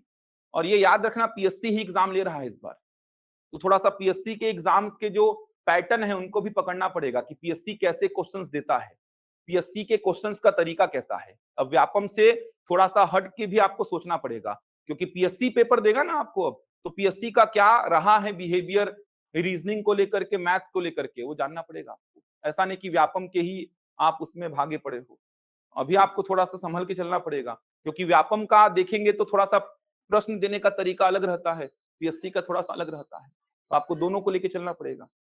ये 4 चैप्टर थोड़े से कंफ्यूजिंग हैं। आगे बढ़ता हूं, देखो और क्या क्या पढ़ना है आपको। इसके बाद कुछ इस प्रकार के चैप्टर्स हैं, जैसे पासा, डाइस, ये आसान चैप्टर है। पासा में ऐसे प्रश्न आएंगे देखना, जैसे एक पासे की 2 स्थिति आपको दे देगा बना करके, एक पासे की दो स्थिति आपको देगा। ये देखिए इस प्रकार से एक पासे की दो स्थिति आपको देगा, बोलेगा इसमें एक के विपरीत कौन सा अंक आएगा, 4 के विपरीत कौन सा अंक आएगा, ऐसे प्रश्न आएंगे। इसी से रिलेट होता है घन और घनाभ। घन को काटेगा, पेंट मार देगा, कुछ हिस्से में अलग अलग पेंट मारेगा, इस प्रकार के प्रश्न आएंगे घन और घनाभ। क्यूब एंड क्यूबॉइड बोलते हैं इसको। इन्हीं से मिलता जुलता आकृतियों की गिनती, ये तो जानते ही होंगे। आकृतियों की गिनती मतलब काउंटिंग ऑफ फिगर्स। आकृतियों की गिनती, आकृतियों की गिनती का मतलब क्या होगा, जैसे मान लीजिए ये डायग्राम में बना दिया इस प्रकार का, ये देखिए इस प्रकार का मैं डायग्राम बना दिया, ये देखिए ऐसा। अब मैं आपसे पूछ लिया कि बताओ इसमें कितने त्रिभुज हैं, समझ आ रहा है, इसमें कितने त्रिभुज बनेंगे, ऐसे प्रश्न आते हैं। ये डायग्राम में बना दिया, ये देखो पिछले बार पूछा भी गया था। ये देखो ये डायग्राम में बना दिया, बोला इसमें कितने वर्ग है बताओ, स्क्वायर कितने हैं, पूछा गया था पिछले बार प्रश्न। ये इसमें कितने स्क्वायर है बताना है आपको। इसको बोलते हैं आकृतियों की गिनती। आकृतियों को पूर्ण करना, आकृतियों को पूर्ण करना मतलब इनकम्प्लीट आकृतियां होंगी, उनको पूर्ण करने वाले प्रश्न आएंगे। आकृतियों को पूर्ण करना, समझ आ रहा है। इनकम्प्लीट रहेगा एक सेक्शन, ऑप्शन में कौन सा सेक्शन उठाएं जिससे वो आकृति पूर्ण हो जाए, इस प्रकार के प्रश्न होते हैं। दर्पण प्रतिबिंब को लेकर, दर्पण प्रतिबिंब को लेकर के प्रश्न आएंगे। मिरर इमेज, मिरर इमेज का मतलब कोई आकृति देगा, बोलेगा इसके सापेक्ष दर्पण को रखा हूं हॉरिजॉन्टल, दर्पण को रखा हूं वर्टिकल, मतलब 36 दर्पण रख दिया हो तो आकृति कैसी दिखेगी दर्पण में, समझ आ रहा है। ऊर्ध्वाधर रख दिया हो दर्पण को तो आकृति कैसी दिखेगी दर्पण में। कोई आकृति बनी है, जैसे ये बनी है मान लो, ऐसे रख दिया दर्पण को, अब कैसा दिखेगा दर्पण में आकृति। ऐसे रख दिया दर्पण को, अब दर्पण में आकृति कैसा दिखेगा, उसको बोलते हैं दर्पण प्रतिबिंब। ये भी चैप्टर्स देखेंगे तो सारे के सारे चैप्टर्स जो अभी तक लिखा हो, ये सब आपके प्री और मेंस में है। सारे के सारे चैप्टर्स जितने लिखा हो, ये सारे चैप्टर्स प्री में भी हैं और मेंस में भी हैं। ये देखिए अभी तक जितने चैप्टर्स आप देख पा रहे हैं सब प्री और मेंस में हैं। आसान चैप्टर की बात करूं, इसमें आसान, रैंकिंग आसान है, एकदम सिंपल सा चैप्टर। दिशा ज्ञान परीक्षण आसान है, पासा आसान है, घन और घनाभ आसान है, आकृतियों को पूर्ण करना, दर्पण प्रतिबिंब ये आसान है। दर्पण प्रतिबिंब में तो ऐसा तरीका है कि प्रश्न बन ही जाएगा आपसे। आसान चैप्टर्स में ये सब आसान है, ये देखिए ये आसान रहेगा, आराम से कर लेंगे, ये आराम से कर लेंगे, ये आराम से कर लेंगे, इसमें भी दिक्कत नहीं आएगी। इधर पे पासा के बाद आप आगे बढ़ेंगे तो रैंकिंग में दिक्कत नहीं आएगा, दिशा ज्ञान परीक्षण में दिक्कत नहीं आएगा। ये थोड़े से कॉम्प्लिकेटेड है क्योंकि कोड को डिकोड करना है, लॉजिक ढूंढना है, आकृतियों को गिनना है। अब आकृतियों को गिनना है तो वो डायग्राम के ऊपर डिपेंड करता है। आसान डायग्राम दोगे तो गिन लूंगा, एकदम लेंथी डायग्राम दे दोगे, बड़ा सा डायग्राम बना दोगे, जैसे पीएससी बनाता है अपने प्रारंभिक परीक्षा में। एक बार का प्रश्न आया था 2021-22 में, 52 ठो त्रिभुज आ रहे थे उस आकृति में। अब 52 ठो त्रिभुज कौन गिनने बैठेगा यार, समझ आ रहा है। अच्छा 51 भी आपने गिन लिया तो गलती कर दिया गिन के आपने, आंसर नेगेटिव हो गया था, पीएससी का एग्जाम था वो। मतलब आप 51 तक पहुंचे तो भी गुनाह है ये, या तो 52 गिनो या तो छोड़ दो, ऐसा है। आप 50 तक गिन के ऐसा बहादुरी नहीं दिखा सकते कि मैं 50 गिन के आया, फिर नहीं गिनने वाला बोलेगा इससे अच्छा तो मैं गिना ही नहीं भाई, तेरा 50 गिनने के बाद भी माइनस हो गया, इससे अच्छा मैंने गिना ही नहीं, ना मिला ना कटा। तो 52 त्रिभुज अगर काउंट करने बोलेगा तो छोड़ के ही आना है आपको उसको।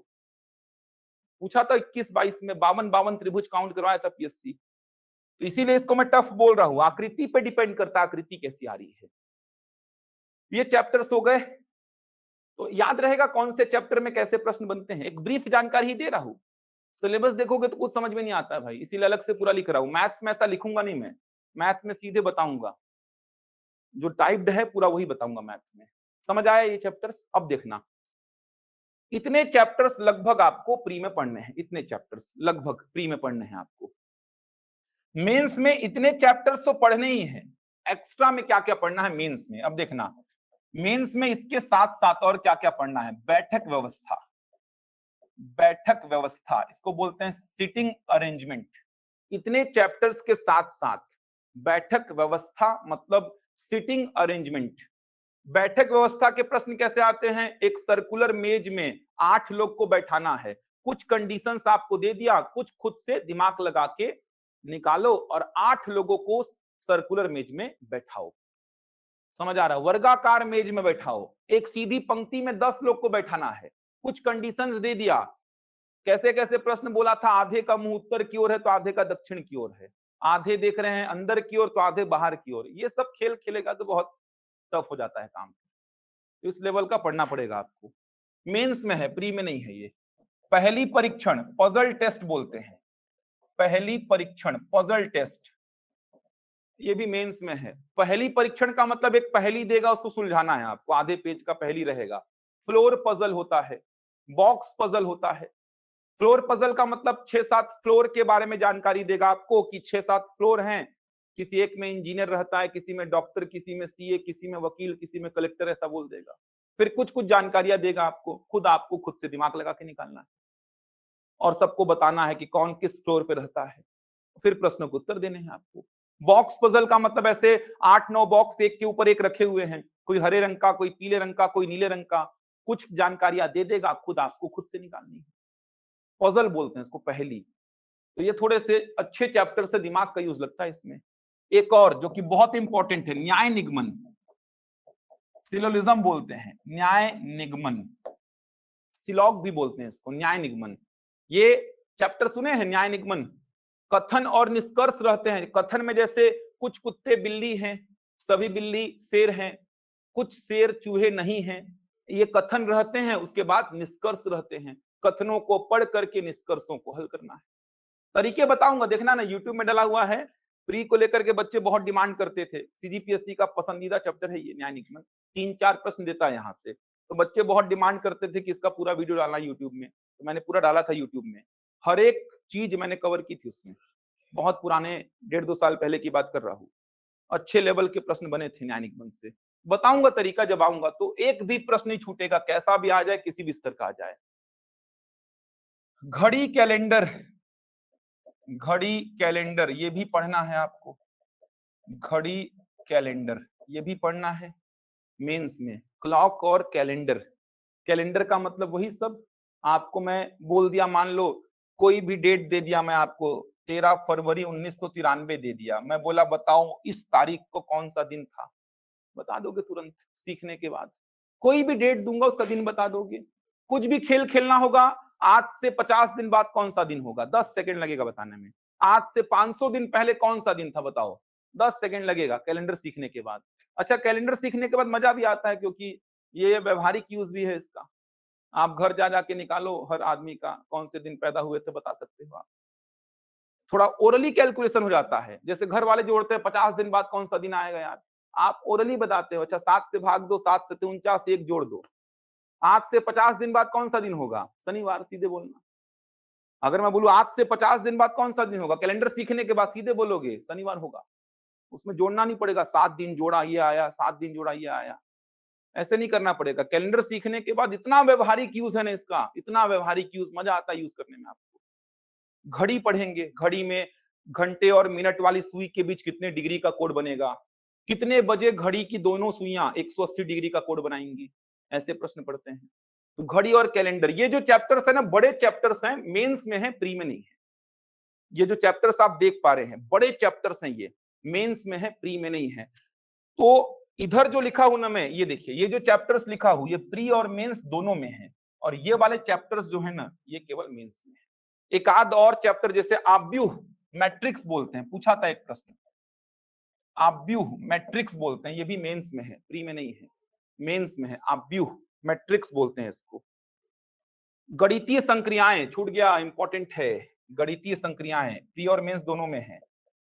गणितीय संक्रियाएं, गणितीय संक्रियाएं का मतलब इस प्रकार के प्रश्न जैसे प्लस को माइनस कहा जाए, माइनस को प्लस कहा जाए, गुणा को भाग, भाग को गुणा, तो बताओ इसका उत्तर क्या होगा।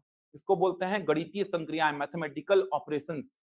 शब्दों का तार्किक क्रम, एक और छूट गया है, शब्दों का तार्किक क्रम, शब्दों का तार्किक क्रम मतलब शब्दों को एक सीक्वेंस में जमाना। 5-6 शब्द आपको दे दूंगा तो आपको जानना होगा कि पहले तार्किक क्रम में कौन सा शब्द पहले आएगा, उसके बाद कौन सा आएगा। जैसे विज्ञापन पहले जारी होगा कि लिखित परीक्षा पहले होगी, तो आपको पता है विज्ञापन पहले जारी होता है। परिवीक्षा कब होती है, तो आपको पता है कि कहीं ना कहीं ज्वाइनिंग के जस्ट पहले क्या होती है, परिवीक्षा होती है। परिवीक्षा अवधि होती है ना, जो ऐसे शब्द आ जाएंगे, विज्ञापन, परिवीक्षा, साक्षात्कार, लिखित परीक्षा, तो आपको पता होना चाहिए कि उनका सीक्वेंस क्या होता है। उसी को बोलते हैं शब्दों का तार्किक क्रम। हो सकता है एक आध दो चैप्टर छूट गए हो, याद नहीं आ रहे हो मेरे को। हाँ, रक्त संबंध, ठीक बोल रहे हो, रक्त संबंध। रक्त संबंध ये भी प्री और मेंस दोनों में है, ब्लड रिलेशन, रक्त संबंध। ये चैप्टर्स जो है ना, ये मेंस में सेपरेट पढ़ने हैं आपको। ये वाले चैप्टर्स मेंस में सेपरेट पढ़ने हैं आपको। और इधर जो लिखा है वो पूरा प्री और मेंस दोनों में है, प्री मेंस दोनों में है। इधर जो लिखा है ये वाले चैप्टर्स केवल और केवल मेंस में है। लगभग इतने हैं, एक आध दो चैप्टर हो सकता है और छूट गए हों, लगभग इतने चैप्टर्स कवर करने हैं आपको, लगभग इतने। समझ आया? अब देखो, आपको समझ में आएगा, आप सिलेबस को देखोगे तो काफी कुछ समझ में आएगा। देखो, तर्क करना वही सब बताया था जो कथन, निष्कर्ष वगैरह को लेकर के प्रश्न आते हैं। संबंध देखना मतलब वही एनालॉजी से संबंधित प्रश्न है। आंकिक योग्यता का मतलब वही सब है। समझ आ रहा है? गणितीय संक्रियाओं के प्रश्न आ जाते हैं। इसके अलावा देखेंगे विषमता को पहचानना, ये देखिए, मतलब जो पढ़ाया था ना वर्गीकरण, क्लासिफिकेशन, वो है ये। आंकिक श्रेणी, श्रेणी में बताया था संख्याओं को लेकर के श्रेणी बनती है, अक्षरों को लेकर के श्रेणी बनती है, वही सब है। देखो ना, आंकिक श्रेणी संख्याओं को लेकर के, अक्षर श्रेणी अक्षरों को लेकर के, अक्षर, अंक और चित्रों द्वारा संबंध देखना, वही जो चित्रों को लेकर के, चित्रों को पूर्ण करना, चित्रों में संबंध देखना, वही सब चीजें हैं। सांकेतिक भाषाएं देखिए, कोडिंग डिकोडिंग, छुपे हुए चित्र, मतलब वही जो चित्रों से संबंधित चैप्टर्स लिखा था, उसी में एक और चैप्टर होता है छुपे हुए चित्र। वर्ग एवं अंक, गणितीय संक्रियाएं, चित्रों का मिलान, विभिन्न प्रकार के पैटर्न आदि आदि, ऐसा लिख दिया है। समझ आ रहा है? तो जितने चैप्टर्स मैंने लिखे हैं प्री के लिए, वो प्री में आएंगे, और पूरा जितना मैंने लिखा था रीजनिंग का, वो पूरा प्री और मेंस दोनों के लिए है। देखना, मेंस में बात करता हूं रीजनिंग में, देखना ना, दिखेगा मेंस में रीजनिंग में क्या क्या है। देखो एक बार पूरा दिखेगा आपको। चलो देखो, ये देखो, देख पा रहे हो? सादृश्यता, बात किया था इसकी मैं, कोडिंग डिकोडिंग की बात किया था, वर्गीकरण की बात किया, श्रृंखला की बात किया, रैंकिंग की बात किया, दिशा की बात किया, अनुपलब्ध संख्याएं मतलब वही आव्यूह है, इसमें वर्णमाला है, सबकी बात किया अभी मैं। ये देखिए, आगे बढ़ेंगे, ये देखिए वर्णमाला है। अच्छा, वेन डायग्राम, ये छूट गया था, रीजनिंग का एक और टॉपिक है वेन डायग्राम।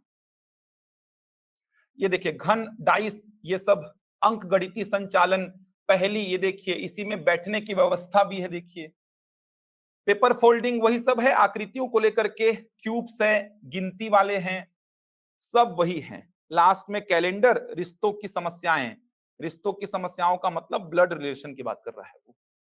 देख रहे हो, मैक्सिमम चीजें जो है ना वो रीजनिंग की दिखाई दे रही है आपको। ये देखिए, ये सारा रीजनिंग का है मेंस में, इसमें आप जितना टिक किए हुए हैं ना वो रीजनिंग का है।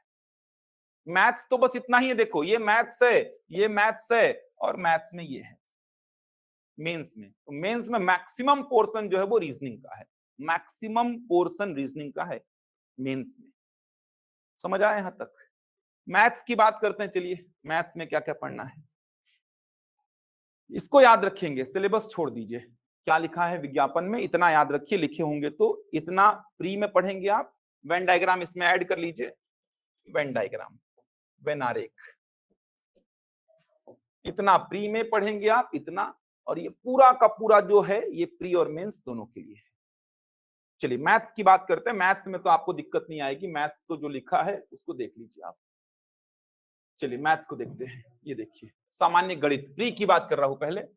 गणित देखेंगे तो प्री में ज्यादा है, प्री में ज्यादा गणित पढ़ना है आपको। देखिए क्या क्या है गणित में।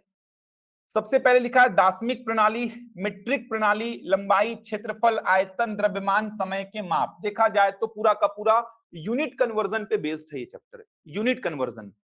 समझ आ रहा है? जो भौतिक राशियां हैं ना उनकी यूनिट्स आपको पढ़नी है, जैसे लंबाई के मात्रक क्या क्या होते हैं, द्रव्यमान के मात्रक, क्षेत्रफल, आयतन, इनके मात्रकों को पढ़ना है आपको। तो दार्शनिक प्रणाली, मीट्रिक प्रणाली, लंबाई, क्षेत्रफल, आयतन, द्रव्यमान, समय के माप। इसके बाद संख्याएं, अलग अलग प्रकार की संख्याएं कवर करनी है। इसके बिना तो ना मैथ्स बनेगा ना ही रीजनिंग बनेगा आपसे। साधारण भिन्न और दशमलव भिन्न, वर्गमूल, औसत, प्रतिशत, चाल, समय, दूरी। आगे बढ़ेंगे तो आपको मिलेगा, ये देखिए, सामान्य ब्याज, लाभ और हानि, अनुपात और समानुपात, प्रतिशत, रेखा और कोण, समतलीय आकृतियां, दिशा ज्ञान। ये तो रीजनिंग का हो गया, उसको छोड़ दीजिए। लिमिटेड चैप्टर्स हैं, बहुत ज्यादा नहीं है मैथ्स में, इतना ही पढ़ना है आपको, बहुत ज्यादा नहीं, देखिए इतना है। मेन चैप्टर की बात करूं तो औसत है, प्रतिशत है, लाभ हानि है, चाल, समय, दूरी है। इसके अलावा इधर पे आएंगे तो अनुपात समानुपात है, साधारण ब्याज है। ये थोड़ा सा ज्योमेट्री का सेक्शन आ गया। ज्योमेट्री में 2D है, 3D भी नहीं है। 3D आकृतियां नहीं है, जैसे घन, घना, बेलन, शंकु, गोला, ये सब नहीं पढ़ना है। त्रिभुजों की सर्वांग समता, समरूपता, ये सब कुछ नहीं पढ़ना है। रेखा, कोण थोड़ा सा देख लीजिएगा। इसके अलावा त्रिभुज, चतुर्भुज, वृत्त, ये पढ़ना है। तो ज्योमेट्री का सेक्शन ना के बराबर है, बहुत कम है। मेन चैप्टर में औसत है, प्रतिशत है, लाभ हानि है, चाल, समय, दूरी है। इसके अलावा आप देखेंगे अनुपात समानुपात, साधारण ब्याज। बेसिक चैप्टर्स में संख्याएं हैं, वर्गमूल है, साधारण भिन्न, दशमलव भिन्न है। ये सब चैप्टर बेसिक में आ जाएंगे। ज्योमेट्री में थोड़ा सा है। इतना पढ़ेंगे जितना आप देख पा रहे हैं, साथ में थोड़ा सा डीआई के सेक्शन को मिला लीजिए तो मेंस खत्म, मेंस का खत्म हो जाएगा। डीआई का मतलब जैसे पाई चार्ट, समझ आ रहा है, दंडालेख, लेखा चित्र, सारणियन, इसको मिला लीजिए। डीआई का मतलब होता है डेटा इंटरप्रिटेशन, आंकड़ों की व्याख्या। आंकड़ों की व्याख्या अलग अलग प्रकार से करते हैं, पाई चार्ट के माध्यम से करते हैं। पाई चार्ट का मतलब ऐसे एक वृत्त के सेक्टर को काट के डेटा को रिप्रेजेंट करते हैं। दंड आलेख का मतलब एक्स और वाई एक्सिस पे इस प्रकार से दंड आलेख को बना करके डेटा को रिप्रेजेंट करते हैं। लेखा चित्र का मतलब इस प्रकार से एक्स और वाई एक्सिस पे लेखा चित्र बना के डेटा को रिप्रेजेंट करते हैं। सारणियन का मतलब इस प्रकार से सारणी के माध्यम से डेटा को रिप्रेजेंट करते हैं।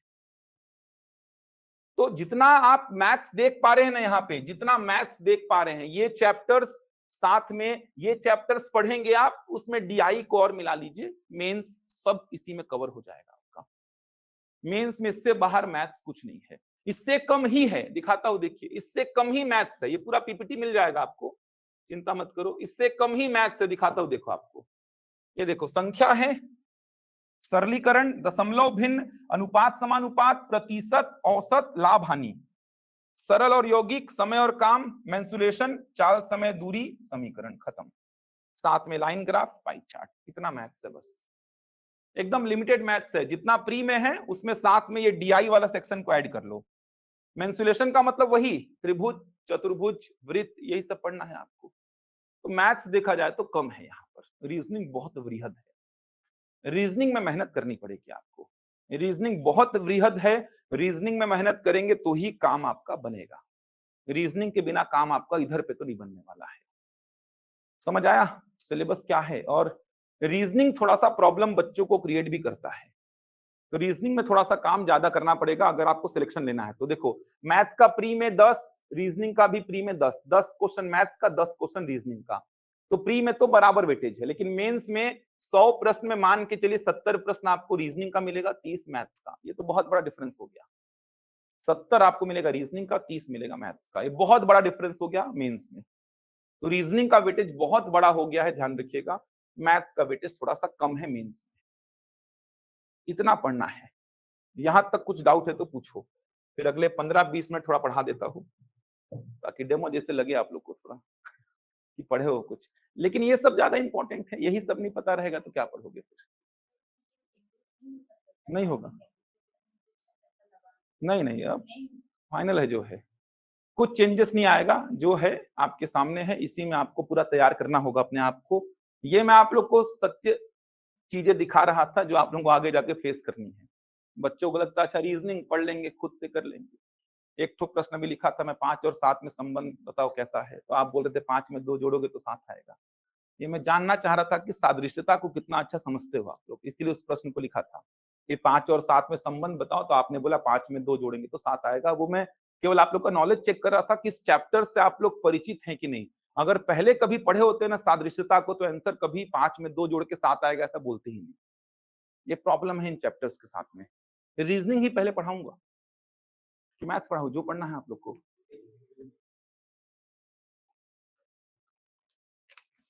और कुछ प्रश्न किसी का बताइए, किसी का कोई प्रश्न है बताइए। आपको इस बात का वो जल्दी रहता है यार। कितना दिन मतलब मैथ्स और रीजनिंग की पूरा सिलेबस एग्जाम से पहले तक हो जाएगा भाई। कहाँ नहीं चलेगा यार, तो क्यों नहीं चलेगा कंटिन्यू यार? आपको क्या लग रहा है कैसा 2 दिन क्लास लगा के छुट्टी करेंगे आप लोग का क्या? तो ऐसा नहीं लगना चाहिए आपको, ऐसा बिल्कुल नहीं होगा, कंटिन्यू क्लास चलेगा। ऐसा नहीं है कि एक खत्म ही, एक लगभग आपका बहुत सारा पोर्शन करा देंगे, उसके बाद ही चेंजेस कुछ आएगा। पूरे सप्ताह का शेड्यूल मिलता है अब पूरे वीक का शेड्यूल आपको मिलता है। संडे को शाम को पूरे सप्ताह का शेड्यूल आपको मिल जाएगा क्लासेस का, कि पूरे वीक कैसे क्लासेस चलेंगी। पूरे सप्ताह का शेड्यूल आपके हाथ में मंडे से पहले ही आ जाता है, तो आप प्रिपेयर रहते हैं उसके लिए। पूरा सिलेबस अच्छी से होगा और बहुत अच्छी तरीके से कराएँगे। लास्ट टाइम भी हमने बहुत बच्चों को पढ़ाया था। जितने भी बच्चे अभी वेट कर रहे हैं रिजल्ट का, उनसे पूछना, मैक्सिमम बच्चे यहाँ से जुड़े हुए हैं। जो बाहर हुए उनके लिए भी, मैं ऐसा नहीं बोल रहा जो बाहर हुए वो हमसे नहीं पढ़े हैं। जो बाहर हुए उसमें भी बहुत सारे बच्चे हमसे कहीं न कहीं प्रत्यक्ष या अप्रत्यक्ष रूप से जुड़े हुए थे। आप लोग में से भी बहुत सारे लोग यूट्यूब में तो देखे ही होंगे हमारे लेक्चर्स को, मैराथन क्लासेस हम लिए थे लास्ट में, और मैक्सिमम चीज़ें आपने देखी होंगी मैराथन क्लासेस से आई थी, मैक्सिमम चीज़ें आ गई थी। हिंदी का मैराथन हो, चाहे मैथ्स का मैराथन हो, चाहे रीज़निंग का हो। मैराथन का जो शुरुआत है वो सब इंस्पेक्टर के मुख्य परीक्षा से हमने किया था। तो चीज़ें सब अच्छी से हो जाएँगी, वही फैकल्टीज़ मिलेंगे आपको, जैसे हिंदी सुधीर सर ही लेंगे पूरा हिंदी का क्लास को, और लैंग्वेज के लिए मैडम ही हैं, लैंग्वेज जो अंग्रेजी लैंग्वेज की बात करूँ तो मैं मैडम ही लेंगी क्लासेस। ऐसे प्रॉपर वही फैकल्टीज़ रहेंगे, जो आप जानते हैं, जिनको जिनको आप देखे हैं, वही फैकल्टीज़ रहेंगे, कहीं पे कोई प्रॉब्लम नहीं होगी आपको। सारे फैकल्टीज़ वही रहेंगे, अच्छी तरीके से पूरा सिलेबस को कंप्लीट कराएँगे। एग्ज़ाम से पहले आपको अच्छी तरीके से तैयार कर देंगे, उसकी चिंता मत करिए। लिखित परीक्षा की जवाबदारी हमारी रहेगी। फिजिकल की मेज़रमेंट वाली ज़िम्मेदारी आपकी है। और मेज़रमेंट में तो पता ही होगा कि क्रॉस हो जाओगे कि नहीं हो पाओगे। वो तो देख ही लिए होंगे आप लोग। पिछले बार तो बैठे थे, वो निकल चुके हैं, तो इस बार भी निकल ही जाएँगे फिर तो। तो फिजिकल की ज़िम्मेदारी आपकी है, बाकी लिखित परीक्षा की जवाबदारी हम पे छोड़ दीजिए। सिलेबस आपका पूरा हो जाएगा। रीज़निंग ही स्टार्ट करेंगे, थोड़ा-सा पढ़ लीजिए, बाकी तो कल ही देखेंगे। अभी दिवाली से पहले 2 ही क्लास लगा रहे हैं, दिवाली के बाद क्लासेस बढ़ेगी, क्योंकि आगे जाके छुट्टियाँ लगेंगी दिवाली की, तो अभी 2 ही क्लास, एक मैं ले रहा हूँ 1.5 घंटे की, और 1.5 घंटे की एक क्लास भूगोल की लगेगी, रियाज़ सर लेंगे। आगे जाके हिंदी की क्लास भी रहेगी, अंग्रेजी की भी रहेगी। दिवाली के बाद प्रॉपर शेड्यूल आपको मिलेगा, सप्ताह-सप्ताह का पूरा, हर सप्ताह का शेड्यूल क्या रहेगा, 3 क्लासेस कम से कम लगेंगी ही, 4 भी हो सकती है, वो कम से कम 3 रहेंगी ही। तो अभी 2-3 दिन जो चलेगा क्लास, 3-4 दिन मंडे, ट्यूसडे तक, 2 ही फैकल्टी क्लास लेंगे, एक मैं लूँगा 1.5 घंटे की क्लास, और एक रियाज़ सर लेंगे ज्योग्राफी की, भूगोल की क्लास। बाकी आगे चल के पूरा सप्ताह-सप्ताह का शेड्यूल आपको मिलता रहेगा। कौन फैकल्टी लेगा, कितना लेगा, क्या है, कैसा है, पूरा मिल जाएगा। एग्ज़ाम का प्रोसेस जहाँ तक है थोड़ा जल्दी ही होगा, जितना सुनने में आ रहा है। मतलब ऐसा नहीं कि साल भर बाद होगा। बहुत सारे बच्चे बोलेंगे जिनको पढ़ना-लिखना नहीं रहता कि 5 साल लग जाएगा भर्ती में। पिछला भर्ती में क्यों लगा, उसके पीछे का कारण समझ में नहीं आ रहा है। पिछला भर्ती का कारण ये भी है, सरकार बदलती गई तो दिक्कतें आती गई। जैसे ही सरकार निकाली बीजेपी, गवर्नमेंट आ गई सीधे कांग्रेस की। फिर कांग्रेस वाले ने कंप्लीट करना ही था कि फिर से आ गई बीजेपी। हाँ, कोरोना भी बीच में पड़ गया था, वरना कंप्लीट करा देते। फिर हाई कोर्ट का भी लफड़ा हो गया, प्लाटून कमांडर को लेके तैयार नहीं थे ये लोग, कैसे करेंगे, क्या करेंगे? उसमें दिक्कत आ गई, खुद ही प्रिपेयर नहीं थे, मेरे को लग रहा है ये। जैसे मेंस का रिजल्ट दिए ना, जैसे ये लोग, प्री का जो रिजल्ट दिए, ये लोग खुद प्रिपेयर नहीं थे, करना क्या है, आरक्षण कैसे देना है, पुलिस वालों को कितना देना है, इसको कितना देना है, ये लोग खुद ही प्रिपेयर नहीं थे, लग रहा है मेरे को। एक बार विज्ञापन को पढ़ना पड़ेगा मेरे को यार, पिछले बार का तो बहुत सारा हम लोग एक्सप्लेन किए थे, यूट्यूब में देखना, सर्च करना मिल जाएगा लाइव क्लास में। बहुत कुछ बताए थे हम लोग पिछले बार, वही तो है सेम। तो मेरे को एक बार देखना पड़ेगा और हाँ, तो वो तो ठीक है। हाँ, तो वो तो हर जगह रहता है यार। जैसे पीएससी का भी एग्ज़ाम होता है कि 15 गुना बुलाऊँगा, तो उसमें आरक्षण भी तो रहता ही है। आरक्षण मिला के 15 गुना होता है ना, वो तो रहेगा ही यार। आरक्षण तो रहेगा ही। चलो रीज़निंग देखते हैं, बाकी पढ़ते रहो, गुना में मत जाओ, सोचो कि सामने कैसे आना है। सामने आने का सोचो। सामने आने का सोचोगे तब हार कि कहीं ना कहीं पीछे रह पाओगे, और पीछे रहने का सोचोगे तो बाहर ही हो जाओगे। सामने आने का सोचो, सामने आने का ही आपका सोच होना चाहिए, और लिखित परीक्षा निकल जाएगा भाई। बहुत सारे पढ़ने वाले बच्चे तो वैसे ही बाहर हो जाते हैं, मैं नहीं दे पाऊँगा फिजिकल, ऐसा सोचते हैं। अब जैसे मेरे से पूछोगे तो फिजिकल मैं नहीं दे पाऊँगा इसका कभी। फिजिकल मेज़रमेंट तो मेरा निकल ही जाएगा, ऐसा कोई कमी नहीं है मेरे में। फिजिकल मेज़रमेंट मेरा निकल जाएगा, हाइट में या फ्लैट फुट में देखोगे तो ऐसा कोई प्रॉब्लम नहीं है, नीज़ में देखोगे तो ऐसा कुछ नहीं है, चेस्ट में देखोगे तो ऐसा कुछ नहीं है। तो फिजिकल तो मेरा मेज़रमेंट वाला निकल ही जाएगा, लेकिन मेरे को पता है कि मैं वो शारीरिक दक्षता परीक्षण 2 जन्म में नहीं निकाल पाऊँगा, मेरे को पता है। मेरे को अपना ये पता है कि मैं नहीं कर पाऊँगा भाई उसको। मेरे को पता है 2 जन्म भी भगवान देगा मेरे को कि तुम उसको निकालो, तो मैं नहीं निकाल पाऊँगा, क्योंकि मेरे को अब उस जगह पे जाना ही नहीं है, मेरा फील्ड मेरे को पता है क्या है। तो आप मेरे को बोलोगे एकदम टर्न हो के ऐसा जाओ वहाँ पे, पीएससी का एग्ज़ाम बोलोगे तो मैं निकाल सकता हूँ, देता भी हूँ पीएससी के एग्ज़ाम। एसआई का मैं दिया भी नहीं पिछले बार। बैठा भी नहीं, जनरली मैं बैठ जाता हूँ कि अनुभव आएगा, बच्चों को पढ़ाने में थोड़ा मज़ा आता है फिर, इसलिए बैठता हूँ मैं कई बार एग्ज़ाम में, सेंट्रल के एग्ज़ाम में, ताकि बच्चों को पढ़ाते बने, बच्चों को बताते बने, जो चीज़ें आप प्रत्यक्ष देखे हो, उसको बताने का मज़ा अलग रहता है। इसलिए पीएससी भी देता हूँ मैं हर साल, कि मेंस लिखोगे तो बताने में मज़ा आएगा, इस बार क्या आया था, पेपर कैसा था, कॉपी कैसा था। लेकिन एसआई में मैं बैठा ही नहीं, क्योंकि मेरे को पता है कि फिजिकल मेरा हो ही नहीं पाएगा, फिजिकल तक जाना ही चाहिए है। फिजिकल मतलब कि मेरे लिए असंभव है, मुझे पता है, मैं नहीं कर पाऊँगा। वो अपनी-अपनी चॉइस भी है। ऐसा ही मेरे को पुलिस विभाग में मेरे को जाना ही नहीं, पहली बात तो। पुलिस डिपार्टमेंट में मेरे को जाना ही नहीं है। मेरा ये खुद का था कि पुलिस विभाग में नहीं जाऊँगा मैं। ऐसा नहीं कि जॉब अच्छी नहीं है, जॉब तो बहुत अच्छी है, आप भी जानते हो। पैसा भी अपराध है, पावर भी अपराध है, आप जानते हो। इसीलिए आए भी हो आप लोग। सब कुछ अपराध है इसमें, लेकिन अपनी-अपनी चॉइस भी होती है। तो अभी आप कॉम्पिटिशन की बात करोगे, थोड़ा-सा दूसरे एग्ज़ाम से कम हो जाता है। कारण फिजिकल बहुत बड़ा है इसका, बहुत बड़ा कारण है। आँख का पावर बहुत ज़्यादा है तो बाहर हो जाओगे आप, फिजिकल मेज़रमेंट में। हाइट छोटी है तो बाहर हो जाओगे आप। बहुत सारे पढ़ने वाले बच्चों की हाइट छोटी रहती है, बाहर हो जाएँगे वो। तो ऐसे बहुत सारे बच्चे तो ऐसे ही बाहर हो जाते हैं यार। तो कॉम्पिटिशन थोड़ा-सा कम रहता है इसमें। लिखित परीक्षा निकाल लोगे। चलो, बात करते हैं रीज़निंग की। रीज़निंग के चैप्टर्स पे थोड़ा-सा काम करेंगे, फ़ोकस करना पड़ेगा आपको। मैथ्स पढ़ लेंगे, मैथ्स भी पढ़ेंगे, शेड्यूल मिलता रहेगा आपको। रीज़निंग के कुछ चैप्टर्स पहले पढ़ा देता हूँ मैं। कॉम्प्लिकेटेड चैप्टर्स जो है उन्हीं को पहले पढ़ाऊँगा। वो काम कर लिए तो फिर बचे चैप्टर्स पे तो कुछ काम ही नहीं करना पड़ेगा। तो कॉम्प्लिकेटेड चैप्टर्स का मतलब ये चैप्टर्स, ये देखिए इसी पे काम कराऊँगा पहले, और मेरा ये रहता भी है कि इन पे काम कर लीजिए, बाकी का टेंशन छोड़ दीजिए फिर। ये देखिए, ये 6 चैप्टर्स पे मेनली काम कराऊँगा आपको। इन 6 के पीछे का कहानी सब सेम रहेगा। लॉजिक ढूँढो, कोड को डिकोड करो, लॉजिक ढूँढो, कोड को डिकोड करो, यही चलना है आपका। तो ये सांकेतिक भाषा, अंग्रेजी वर्णमाला, ये 2 चैप्टर और साथ में 4 चैप्टर। इन पे काम पहले कराऊँगा। इन पे काम हो गया ना और ये सीख गए ना, फिर लगेगा रीज़निंग आपका बहुत कुछ हो गया है। चलिए, तो पहले सांकेतिक भाषा मतलब कोडिंग डिकोडिंग, सांकेतिक भाषा और अंग्रेजी वर्णमाला, इंग्लिश अल्फाबेट, इन दोनों पर काम करेंगे स्टार्ट। ये दोनों का देखा जाए तो बेस एक ही रहेगा, बेस। क्या-क्या चीजें आपको जाननी पड़ेंगी, वो सारी चीजें आज के लेक्चर में लिख रहा हूं, उनको अपन कल के लेक्चर में यूज करेंगे। फिर आज पूरे बचे हुए समय में अगले 10 से 15 मिनट में सारी चीजों को लिखूंगा मैं। क्या-क्या चीजें आपको चाहिए रहेंगी इन 2 चैप्टर्स के लिए।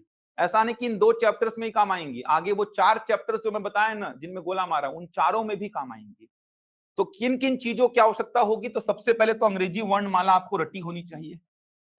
अंग्रेजी वर्णमाला, ये तो रटी होनी चाहिए, जो आप सभी को पता ही होगी। अंग्रेजी वर्णमाला तो याद ही होगी, इतना तो मैं मान के चल रहा हूँ। ये तो याद ही होगा, ए से जेड तक के जो अक्षर होते हैं उन्हीं की बात कर रहा हूँ, उसी को अंग्रेजी वर्णमाला बोलते हैं। तो जैसा लिख रहा हूं वैसा लिखेंगे, जैसा लिख रहा हूं वैसा ही लिखना भाई, लिखेंगे। यहां तक लिखिए एक लाइन में, ए से लेके एम तक। कारण समझाऊंगा अभी क्यों ऐसा लिख रहा हूं। इन सब बातों की आवश्यकता पड़ेगी, इन सब बातों की आवश्यकता पड़ेगी। सांकेतिक भाषा और अंग्रेजी वर्णमाला दोनों को साथ में लेके चलेंगे। दोनों चैप्टर का बेस एक ही रहेगा। दोनों चैप्टर के लिए बेसिक बातें जो आपको चाहिए रहेंगी वो सारी लिख रहा हूं। अप्रोच पे कल बात करूंगा, प्रश्न कल से स्टार्ट होंगे। ए से लेके एम तक लिखे, यहां तक। एम के नीचे लिखिए एन, इधर पे आ जाइए O P Q R S T U V W X Y Z. अच्छे चैप्टर से शुरुआत कर रहा हूं, ध्यान रखिएगा भाई। ऐसा मैं भलाने पुचकारने के लिए पासा पढ़ाने से स्टार्ट नहीं कर रहा हूँ। पासा सबसे आसान चैप्टर है, जनरली लोग पासा से स्टार्ट करते हैं ताकि बच्चे थोड़े से लगे कि अरे यार मजा आ रहा है, बन रहा है, आ जाओ दूसरे दिन भी बन जाएगा। तो वो सब मेरा उद्देश्य नहीं है। अच्छे चैप्टर पे काम कराऊंगा शुरुआत में ताकि इसमें आप काम करते रहो, प्रैक्टिस शीट लगाते रहो। लिखिए 1 2 3 4 ऐसा नंबरिंग दे दीजिए। ये मान के चलिए उन सारे चैप्टर्स का बेस अपन लिख रहे हैं। सादृश्यता, वर्गीकरण, लुप्त पद, श्रेणी, उन सब में काम आएगा ये सब। यहां लिखिए 14, 15, 16, 17, 18, 19, 20, 21, 22, 23, 24, 25, 26। ये हो गया अंग्रेजी वर्णमाला पूरा। 26 अक्षर होते हैं तो सभी को पता ही होगा, ए से जेड तक। सबसे पहला जो आपको याद होना चाहिए, जो कि प्रश्न करते करते याद हो जाएगा, ये जो है ना, ये 1 2 3 4, ये क्या है, इनका प्लेस वैल्यू है। प्लेस वैल्यू कौन से स्थान में है ए, कौन से स्थान में है बी। क्योंकि जनरली अपन प्लेस कैसे डिसाइड करते हैं, बाएं से दाएं। जनरली अपन प्लेस जो है बाएं से दाएं ही तो देखते हैं। जैसे मैं अपना नाम लिखूं, मान लीजिए मैं अपना नाम लिखता हूं तो मेरे नाम का पहला अक्षर क्या है, आर है। अगर मैं अपना नाम लिखूं तो मेरे नाम का पहला अक्षर आर, दूसरा ए, तीसरा वी और चौथा क्या है, आई। तो मैं अपना नाम अगर लिखता हूं तो मेरे नाम का पहला अक्षर आर, दूसरा ए, तीसरा वी, चौथा आई। तो हमेशा जो पोजीशंस देते हैं ना आप, प्लेसेस बताते हो, हमेशा जो पोजीशंस या प्लेसेस आप बताते हो ना, वो हमेशा बाएं से दाएं, बाएं से दाएं बताते हो। तो पोजीशन प्लेसेस हमेशा बाएं से दाएं बताते हो आप। तो अगर आप अंग्रेजी वर्णमाला को देखोगे, अंग्रेजी वर्णमाला ये अगर आप देख रहे हो, तो ए का पोजीशन क्या है, पहला, बी का दूसरा, सी का तीसरा, डी का चौथा और जेड का कौन सा है, 26वां। तो ये जो नंबरिंग में किया, और इनको क्या बोलते हैं, प्लेस वैल्यू। ये एकदम रटा होना चाहिए आपको। अब कैसे रटना है, तो प्रश्न करते करते याद हो जाएगा। बहुत सारे शॉर्टकट बताएंगे यूट्यूब में आपको लोग, तो आपको जैसे याद करना है वैसे कर लो।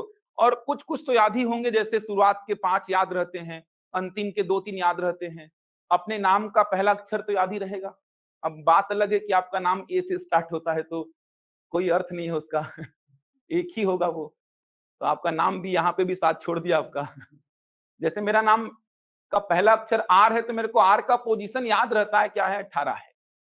जनरली बच्चों को ऐसा याद रहता है, अपने नाम के साथ इतना उनको लगाव होता है कि किसी का नाम अगर मान लीजिए सुमन है तो उसको पता होगा कि एस का पहला जो एस अक्षर है, वो एस का प्लेस वैल्यू क्या होगा। समझ आ रहा है।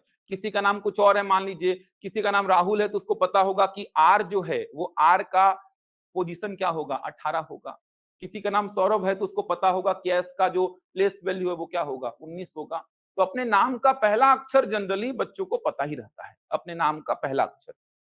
उसका प्लेस वैल्यू बच्चे जनरली इतना थोड़ा बचपन से लगाव रहता है अपने नाम से कि अपने नाम के पहले अक्षर का प्लेस वैल्यू बच्चे बचपन से कहीं ना कहीं एक बार सोच के रखते हैं, जान के रखते हैं। तो मैं ये बोल रहा, कुछ आप तो पहले से याद रखे होंगे, A B C D E ये सब तो पहले से याद होगा, वाई जेड ये सब तो याद ही रहता है। A B C D E याद रहेगा 1 से 5 तक का। एक आध बीच का, जैसे T20 से टी को याद कर लीजिए, ऐसे बहुत सारे शॉर्टकट मिल जाएंगे आपको। T20 से टी याद हो जाता है। अब टी याद हो गया तो उसके आगे का याद हो जाता है, पीछे का याद हो जाता है। ऐसे करके बहुत सारे अक्षर, मान के चलिए 26 में से 8-9 अक्षर तो आपको याद ही होंगे, और बच्चे प्रैक्टिस करते करते याद हो जाएंगे। इनके बिना काम नहीं चलेगा, ना यहां पर, ना ये जो 4 चैप्टर मैं बोल रहा था, ना यहां पर काम चलेगा। ध्यान रखिएगा, इसमें काम आएगा, इसमें काम आएगा, इन चारों चैप्टर्स में काम आएगा। ये 6 चैप्टर्स हैं जिनमें इसकी आवश्यकता पड़ेगी। प्लेस वैल्यू बोलते हैं इसको। अब इसी प्रकार एक होता है अपोजिट वैल्यू। तो ये तो हो गया प्लेस वैल्यू। जैसे मैं बात करूं अगर ई का प्लेस वैल्यू, तो ई का प्लेस वैल्यू क्या है, 5। अगर मैं बात करूं एग्जांपल के लिए एम का प्लेस वैल्यू, तो एम का प्लेस वैल्यू क्या है, 13। मैं बात करूं आर का प्लेस वैल्यू, तो आर का प्लेस वैल्यू क्या है, 18। अगर मैं बात करूं टी का प्लेस वैल्यू, तो टी का प्लेस वैल्यू क्या है, 20। डब्ल्यू का प्लेस वैल्यू क्या है, 23। ये प्लेस वैल्यू। एक होता है अपोजिट वैल्यू, वो भी आपको रटना पड़ेगा एकदम। अब उसको रटने की आवश्यकता नहीं है, प्लेस वैल्यू याद रहेगा तो अपोजिट अपने आप याद हो जाएगा। अपोजिट वैल्यू याद करना पड़ेगा। कैसे याद करेंगे, अपोजिट वैल्यू का मतलब इधर से जब मैं देखूंगा तो डी का नंबर कौन सा आएगा, सी का कौन सा आएगा, बी का कौन सा आएगा, ए का कौन सा आएगा। जब मैं इधर से देखूंगा तो कौन सा नंबर आएगा, उसको बोलेंगे अपोजिट वैल्यू। वो भी आपको याद होना चाहिए। तो एक बात याद रखिएगा, किसी भी अक्षर का प्लेस वैल्यू और अपोजिट वैल्यू का टोटल कितना होगा? 27। किसी भी अक्षर का प्लेस वैल्यू और अपोजिट वैल्यू का टोटल हमेशा कितना आएगा? 27 आएगा। ये याद रखेंगे, किसी भी अक्षर का प्लेस वैल्यू और अपोजिट वैल्यू का टोटल क्या मिलेगा? 27 मिलेगा हमेशा। कोई भी अक्षर उठा लीजिए, उस अक्षर का प्लेस वैल्यू और अपोजिट वैल्यू का टोटल हमेशा कितना मिलेगा आपको? 27। अब आपको केवल प्लेस वैल्यू याद करना है, अपोजिट अपने आप दिमाग में आएगा। जैसे W का प्लेस वैल्यू क्या होता है? 23। अपोजिट क्या होगा? 4। 23 में क्या जोड़ू जिससे 27 आ जाए? 4। तो W का प्लेस वैल्यू 23, तो अपोजिट कितना हो गया? 4। ऐसे खुद से याद रहेगा आपको। जैसे E का प्लेस वैल्यू क्या होता है? 5, तो अपोजिट वैल्यू क्या हो जाएगा? 22। खुद से याद रहेगा आपको, एकदम रटा होना चाहिए, तब इन 6 चैप्टर्स पे काम करने में आपको मजा आएगा। जैसे मैं एग्जांपल के लिए बोलूं, M का प्लेस वैल्यू क्या होता है? 13, तो अपोजिट क्या हो जाएगा? 14। तो प्लेस वैल्यू और अपोजिट वैल्यू का टोटल हमेशा 27 होगा। कोई भी अक्षर उठा के देखिए आप।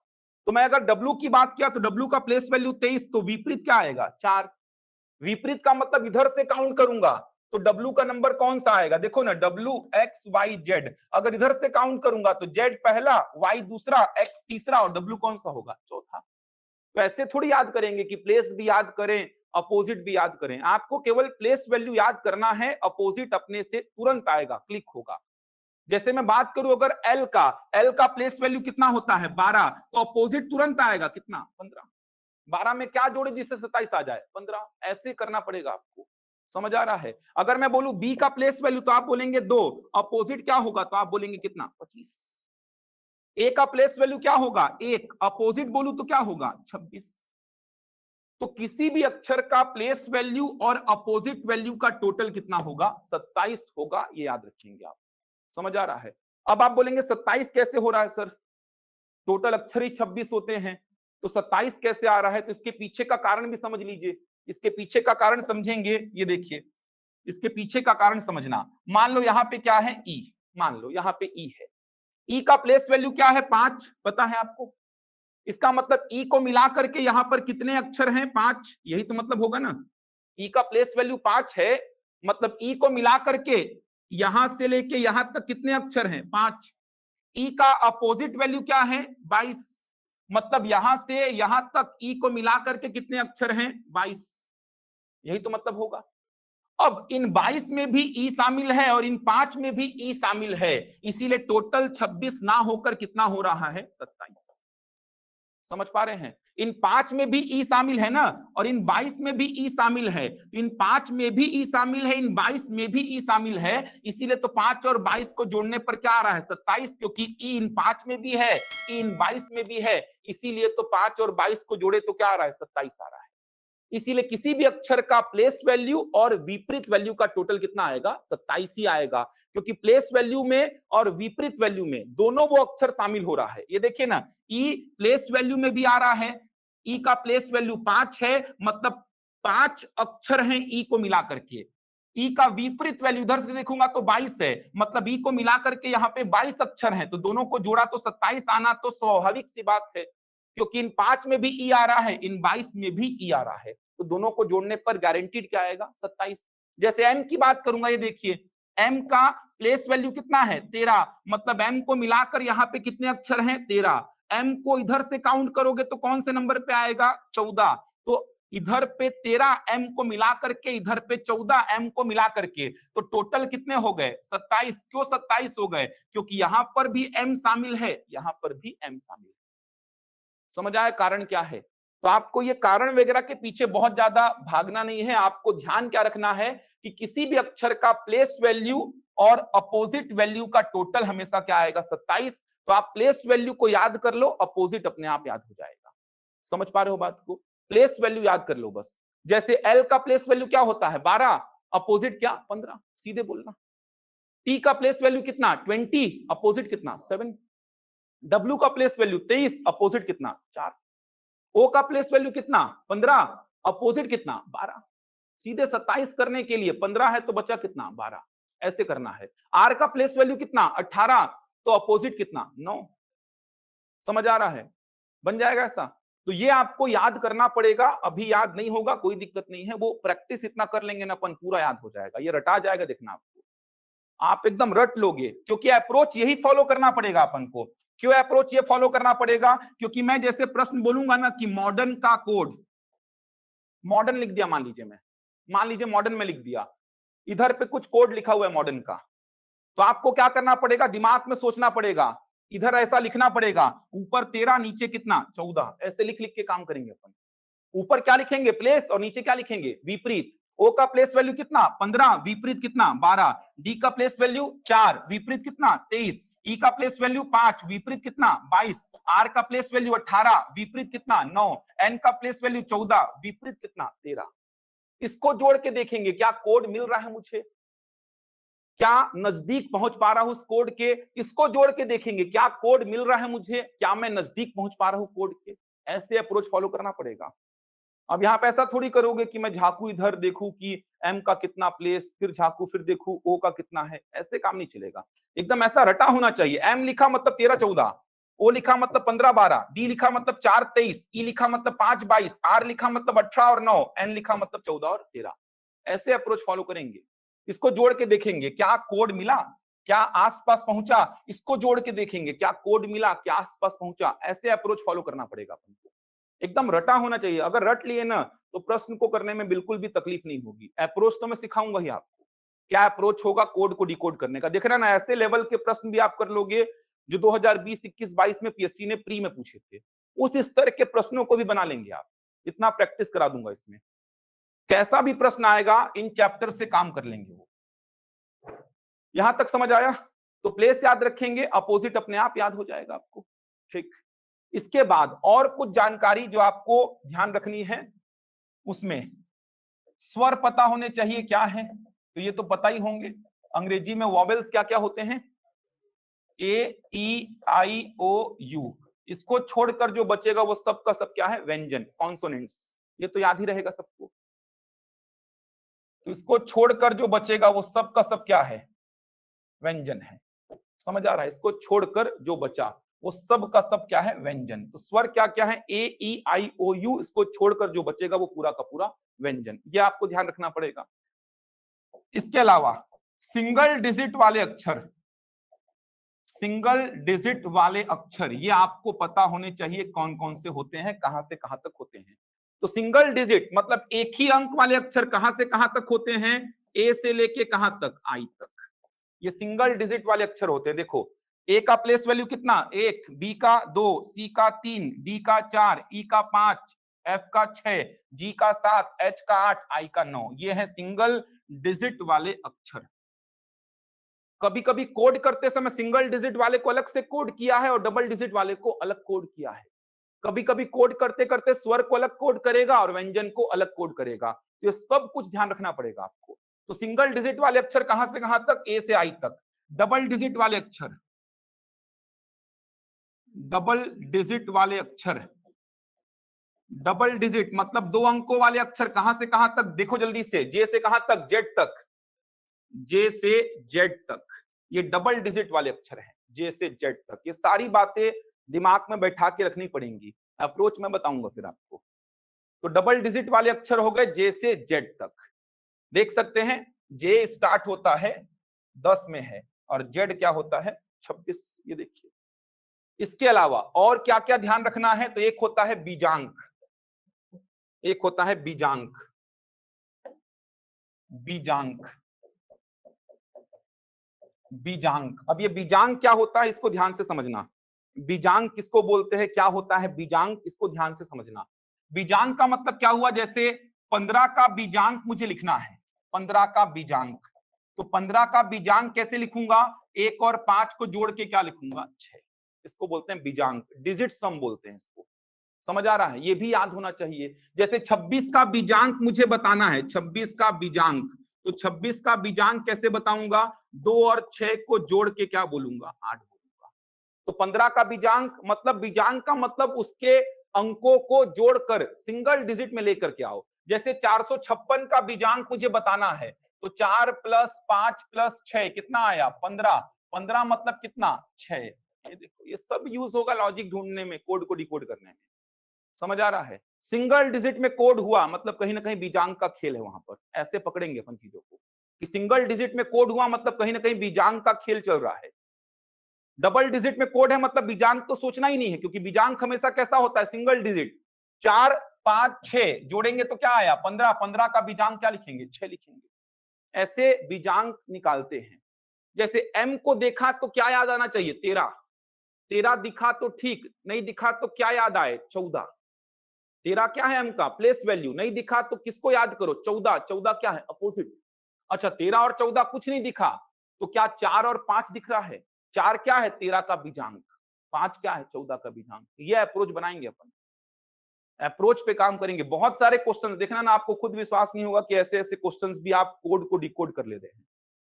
ये सब चीजें याद रहेंगी तब कर पाएंगे, जो चीजें बोर्ड में मैं लिख रहा हूं ये सब चीजों को याद रखेंगे ना तभी कोड को डिकोड कर पाएंगे अपन। इतना ही रखते हैं क्योंकि ऑलरेडी बहुत टाइम हो गया है। कल काम चालू कराऊंगा इसमें, एक्चुअल काम जो होता है ना वो कल चालू कराऊंगा इसमें मैं। तो ये बहुत इंपॉर्टेंट है प्री और मेंस दोनों के लिए। मेंस में 4-5 प्रश्न इन दोनों चैप्टर से मान के चलिए मिनिमम मिलेगा आपको, 4 से 5 प्रश्न, और प्री में भी 2 प्रश्न 10 में से मिलेगा, ये मान के चलिए। तो आज का मेन मेरा उद्देश्य था कि पूरा एक ब्रीफ जानकारी आपको एसआई भर्ती परीक्षा का दे दूं, इसके अलावा मैथ्स और रीजनिंग का एक ब्रीफ जानकारी आपको दे दूं मैं। अभी रीजनिंग ही पढ़ेंगे कुछ दिन तक, करीबन 6-7 चैप्टर अपने हो जाएं। जिन चैप्टर्स को बोल रहा था उनका प्रैक्टिस शीट आपको मिलता रहेगा, प्रैक्टिस करते रहिए, इन पे काम करना। ऐसे मैथ्स का भी बीच बीच में करते रहेंगे अपन, तो दोनों को कंप्लीट कर लेंगे, प्रॉब्लम नहीं आएगा। इतना याद करके रखना, बाकी अपन कल देखेंगे ही। इतनी जानकारी, प्लेस वैल्यू, अपोजिट वैल्यू, किसी भी अक्षर का प्लेस वैल्यू और अपोजिट का टोटल कितना होगा 27, क्यों होगा ये समझा रहा था। इसके अलावा सिंगल डिजिट वाले अक्षर, डबल डिजिट वाले अक्षर, स्वर, व्यंजन, बीजांक, ये कुछ कुछ बातें हैं, इनको ध्यान रखिएगा। बाकी प्रश्न करते करते ही चीजें आपके दिमाग में बैठेंगी। तो कल से प्रश्न स्टार्ट कराऊंगा, इसका बहुत सारा काम करना है अपन को। प्रॉपर नोट्स बनाते चलिएगा, नोट्स नहीं बनाएंगे तो दिक्कत होगा भाई। और जो अप्रोच बोलूंगा उसको लिख भी लेना, क्योंकि अप्रोच बाद में याद नहीं आएगा रिवीजन करते टाइम। अप्रोच को प्रॉपर लिखना कि ऐसा ऐसा अप्रोच मैंने बोला था। रीजनिंग थोड़ा प्रॉब्लम क्रिएट करेगा, लेकिन रेगुलर बने रहेंगे, क्लास मिस नहीं करेंगे तो रीजनिंग में कहीं पर भी समस्या नहीं आएगी आपको। तो यहां तक पढ़ के आइए, फिर कल देखते हैं इसके आगे का। सेम टाइम पे क्लास होगी कल मेरी। ऑनलाइन में आप लोग को कुछ दिक्कत है तो बोलिए भाई, ऑनलाइन वाले कहीं पे भी किसी को दिक्कत है कुछ तो बोलेंगे। और काम स्टार्ट कर दीजिए, वेट मत करिए छुट्टी उट्टी का, दिवाली वाली का छुट्टी का, काम स्टार्ट करिए, क्योंकि सुनने में आ रहा है जल्दी ही पूरा करेंगे इस भर्ती को, ऐसा बोल रहे हैं। पिछले बार का रिजल्ट को भी बोल रहे थे इसी महीना देंगे, सुनने में तो आया है ऐसा अंदर से कि इसी महीना रिजल्ट देंगे बोल रहे हैं। ऑनलाइन वाले बताइए, कुछ मन में है, कुछ पूछना है, किसी को कुछ डाउट है तो। बाकी कल इसके आगे बढ़ूंगा, कल काम करेंगे बहुत सारा इसमें। चलिए ठीक है, फिर यहां तक पढ़ के आइए।